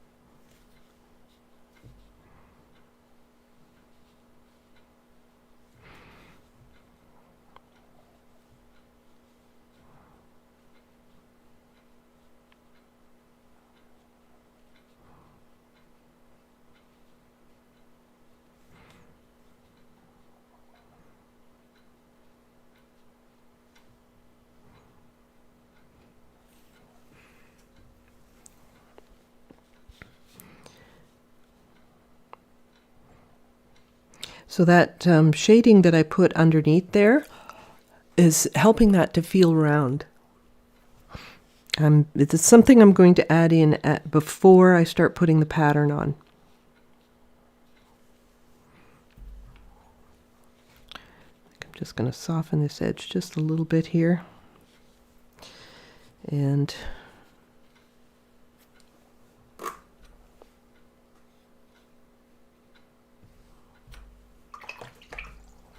rinsing and blotting and just softening this edge so that I don't get too crisp of an edge there.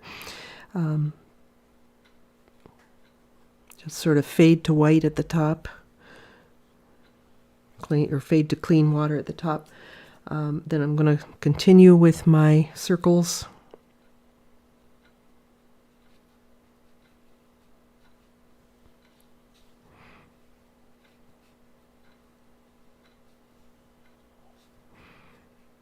It would seem they do not have the same identical patterns. This one looks like it's slightly different than the other fish, but they are clearly the same type of fish.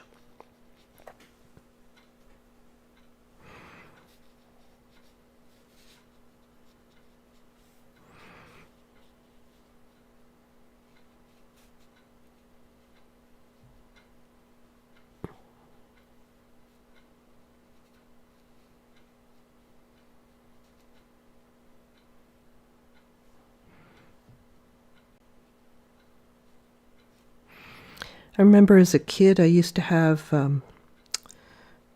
one of those doodle art kits. Anybody remember those? And I would spend hours coloring these doodle art kits. I remember I had one that was all fish. So that's what this is reminding me of right now.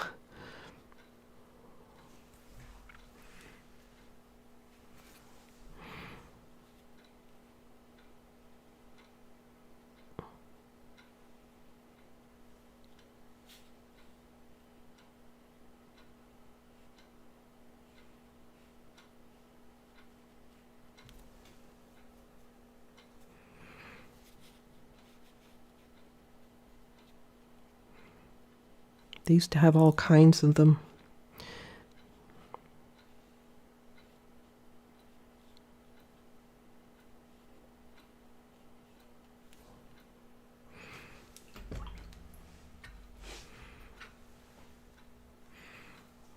All right, so there's just little lines here on the fin, and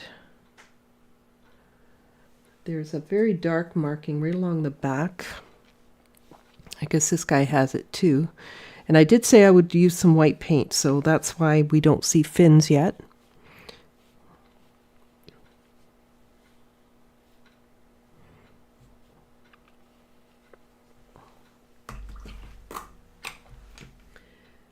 And we need the little dot pattern on the top. So just the point of my brush.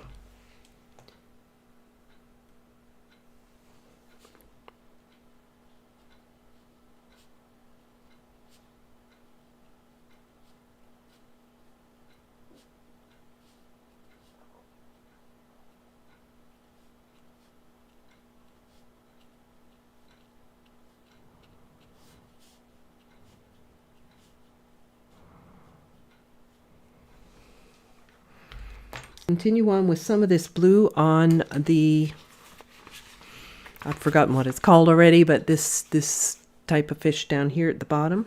There's a definite stripe pattern.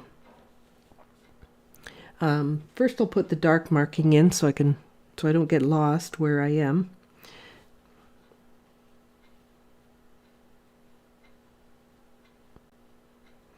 And somewhere in there is the eye, but it is so well disguised I can't tell. I'm not going to try to paint it.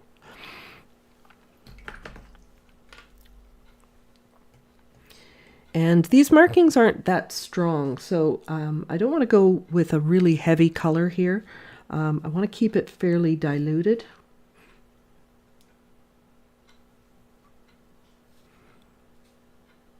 I think to do these too strong would really kind of spoil the whole effect.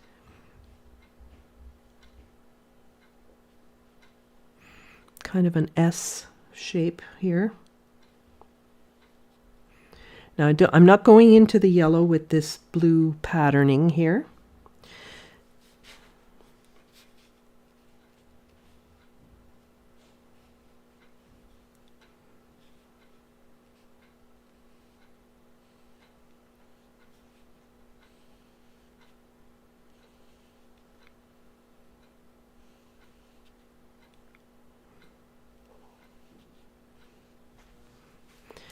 I'm going to take a bit of yellow, I think maybe I'll use a gamboge, and I will sort of continue each of these little markings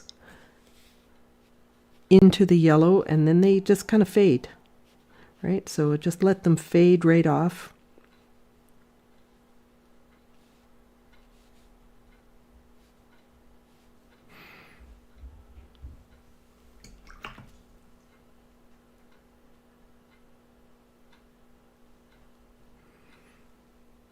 And this little guy has a marking rate, a dark dot marking with dark right there. And I think we're getting close. I think I'm going to take my white paint now and add in some fins.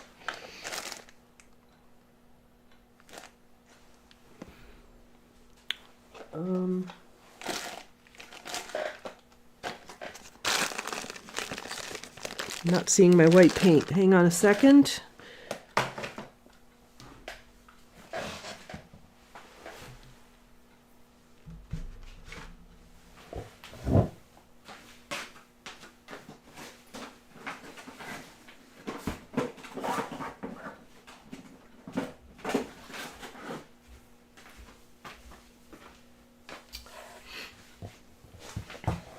I hope I did not loan it to someone.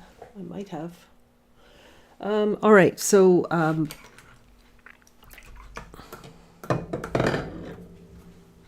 it is not here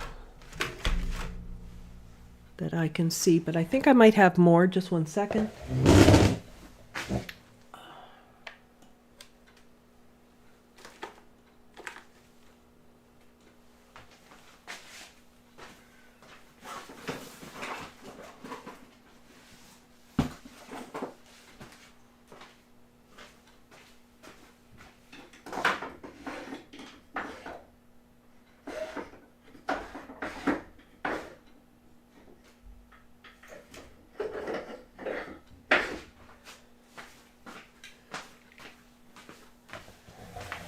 Okay, I'm cracking open a new bottle. I think I loaned it to somebody. Maybe that's why it's not in my bag. I know somebody did borrow it. They might have packed it up by mistake. All right, so I'm taking, this is P.H. Martin's Bleed Proof White that I'm using here. I can't tip it too far. I'm just going to use a synthetic brush here and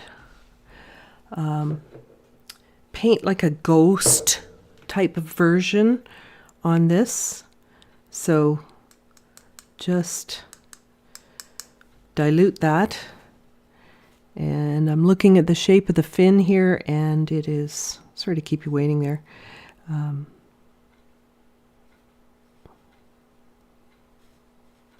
just above that black line.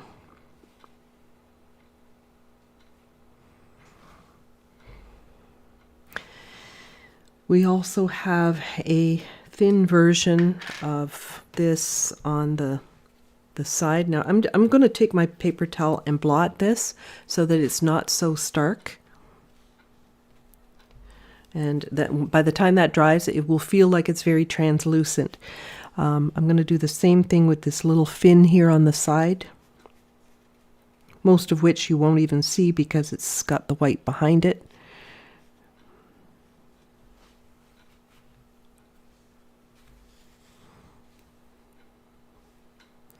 And there's a little bit underneath as well.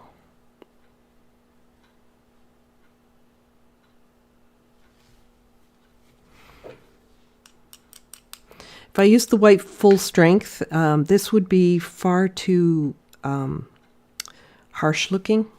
So I am diluting it so that it will look transparent or translucent.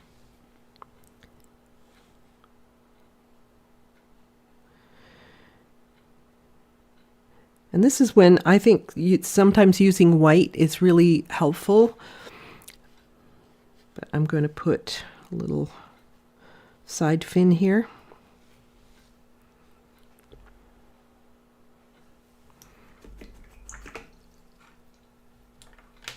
And maybe with just a detail brush, I can add in, just some of the little lines on there.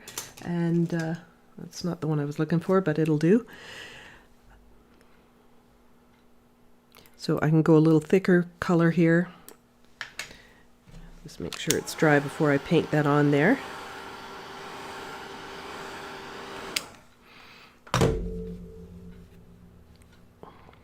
And just a series of little lines.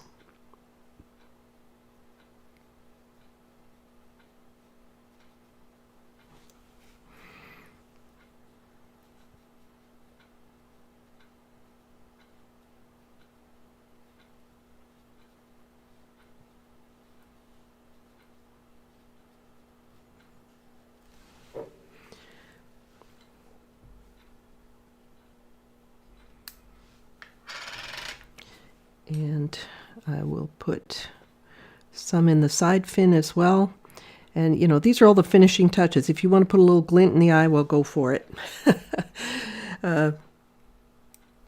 Don't make it too stark or bright, though. It'll look really goofy.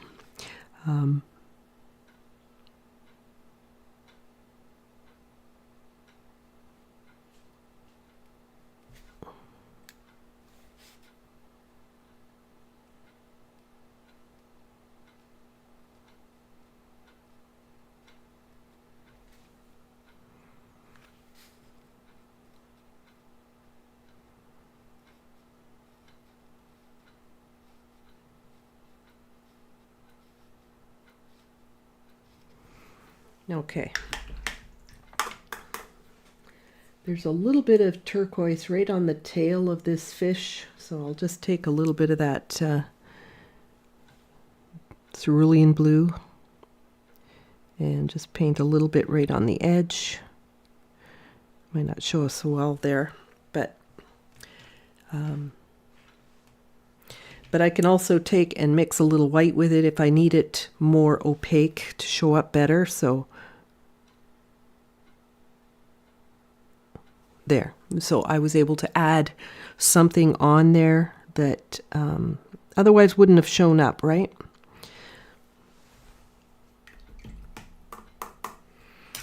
Okay, so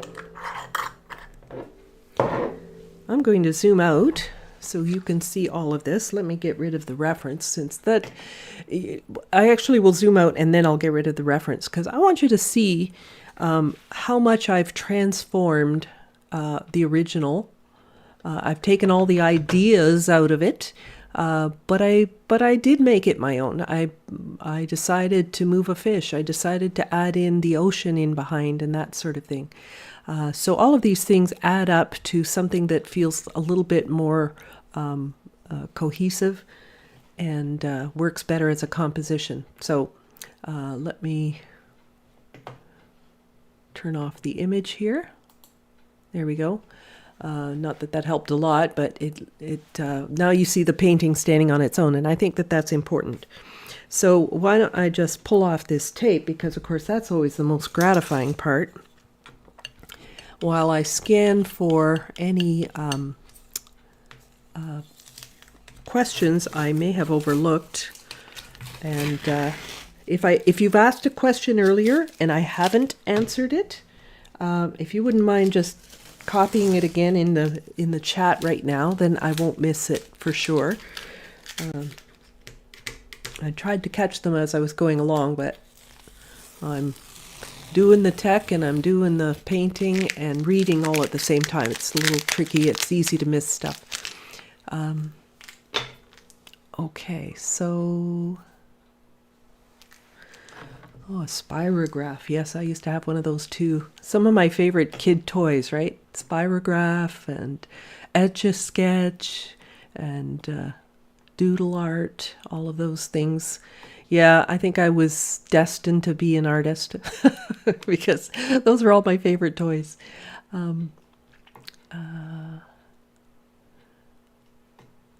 Okay, hang on. I think I missed a question back here. Marigold Wood as saying, I meant to dry too quickly if you didn't let the paper cool down. There must have been a previous portion to that question.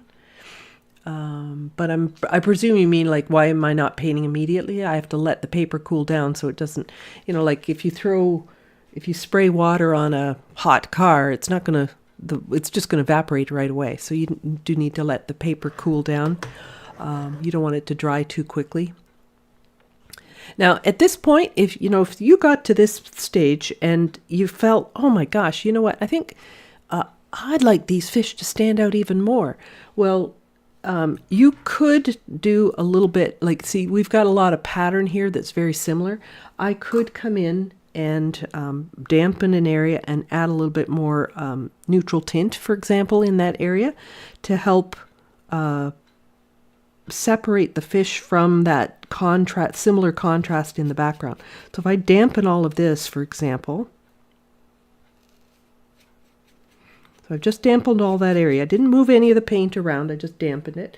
And I take more neutral tint and I come along near this lower edge here and I calm down or darken this little portion right there. Now I didn't take it out. I just darkened it a little bit, right?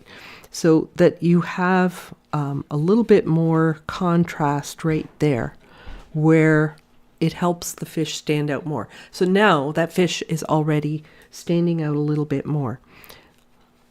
So I'll often do this in my painting is I'll go back right at the very end and see whether or not I can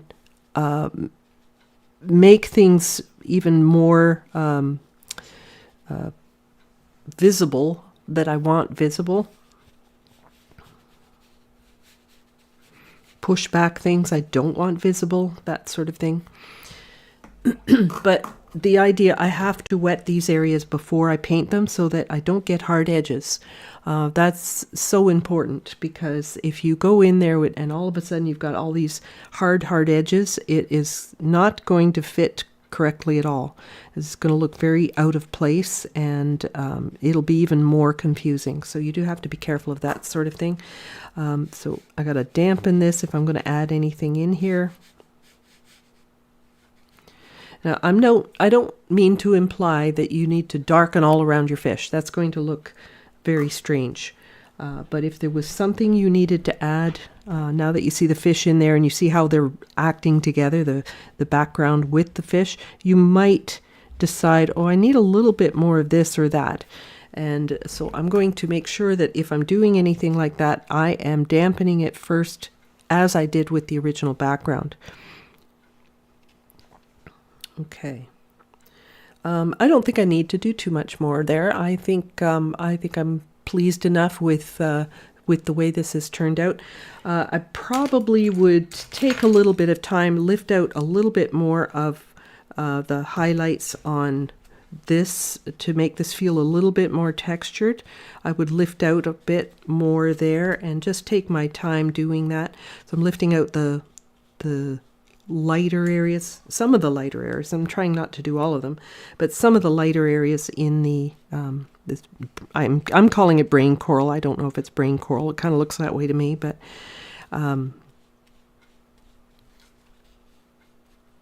just a little bit of lifting and going along there and just creating a little bit of adjustments as you go along. So hopefully that fills that up. I'm going to just double check here to make sure I haven't missed any other questions. Wait a minute. My scroller's not working. There we go. Okay. Margot says, really beautiful painted. Looks like a lot of fun to do. Would look gorgeous in a powder room, which doesn't have the humidity that other bathrooms do. Yes, that is quite true.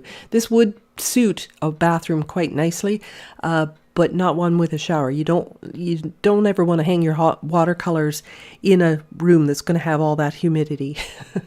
It'll warp like crazy, and maybe, if it got wet enough, you'd have condensation under glass and all that nasty stuff. So yeah, don't do this painting to go into a room with a shower, but yeah, definitely a powder room would be perfect.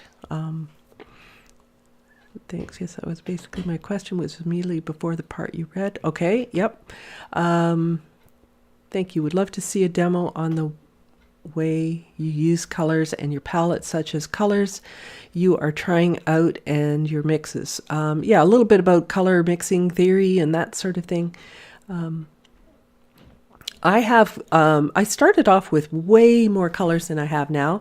I tend to gravitate to the same types of colors now. And so you'd think you'd expand your palette as you paint more, but I've actually reduced my palette and I've filled up all these wells just because they needed to be filled, because it would bother me if it wasn't. I'm not OCD at all. But if I've filled them all, but I don't actually use them all. There's still my go-to favorites that, like I have 2 blues, a cobalt and a cerulean. I have 2 yellows, my aureolin and my gamboge. And I have 2 reds. I have a rose d'or, which is similar to Scarlet Lake, which is more orange. And I have a permanent rose that I use. So those are my main primary colors. But yeah, I definitely have a lot of other colors that I could use. And sometimes you just buy colors that are really hard to mix. Like this one here was a cobalt turquoise. And the cobalt turquoise is, good luck mixing that, right? It's pretty hard to mix. So sometimes I'll buy a color that is a challenging one to mix. But anyway, can you send pictures to me to paint? I have a small photo of an ancient beach. Sure. Send it to me at my email address. Go to my website. There's my website right there. And you can send me an email from there. And yeah, we'll see what you send me. Not every reference picture is going to make a great painting. Just be aware of that. This was fairly busy, and there was a lot going on, but I hope it feels like it's underwater. Definitely this out of focus coral in the background and the beams of light and the water surface here, that is a clear indication of where we are. And I think that does it. When is my next live painting? Okay, so I may be here next week. It's possible I may not be, because I am, as I said, I'm going to be away next week. I don't know what the conditions of the Wi-Fi or I'll be in a place that's fairly remote. So I don't know what my internet's going to be like. I will if I can. It would be really nice if I could, because we're going to paint fall colors with a group, and so I'm looking forward to that. And I'm going to keep looking here at the chat here. Maybe I could help with backgrounds. This is always a struggle for me, and I've ruined so many paintings when adding a background. I'm thinking too that maybe sometime in November I'd like to do another critique session. So if you are sending me pictures, like reference ideas, feel free to send me paintings that you've done as well. But don't forget to tell me what it is that is bothering you about your painting that you would like to improve. That's the easiest way for me to identify what it is that is troubling you, and I'll be able to maybe help you with that. So start sending me some of your paintings for critique. We did a critique session like this before, and it was pretty well received. So I think it's almost time for doing another, and I'll do that sometime in November. I'm not going to do it this month, but all right. I think I may have got the question. I think I've got it all. All right. I guess I'm done. So thank you so much for joining me again. And I look forward to seeing you hopefully next week. But if not, I will be back the next week, the following week. I guess that's just before Halloween. Spooky. I guess I'll have to do something Halloween themed. All right, then. Take care, everybody. Have a wonderful week, and we'll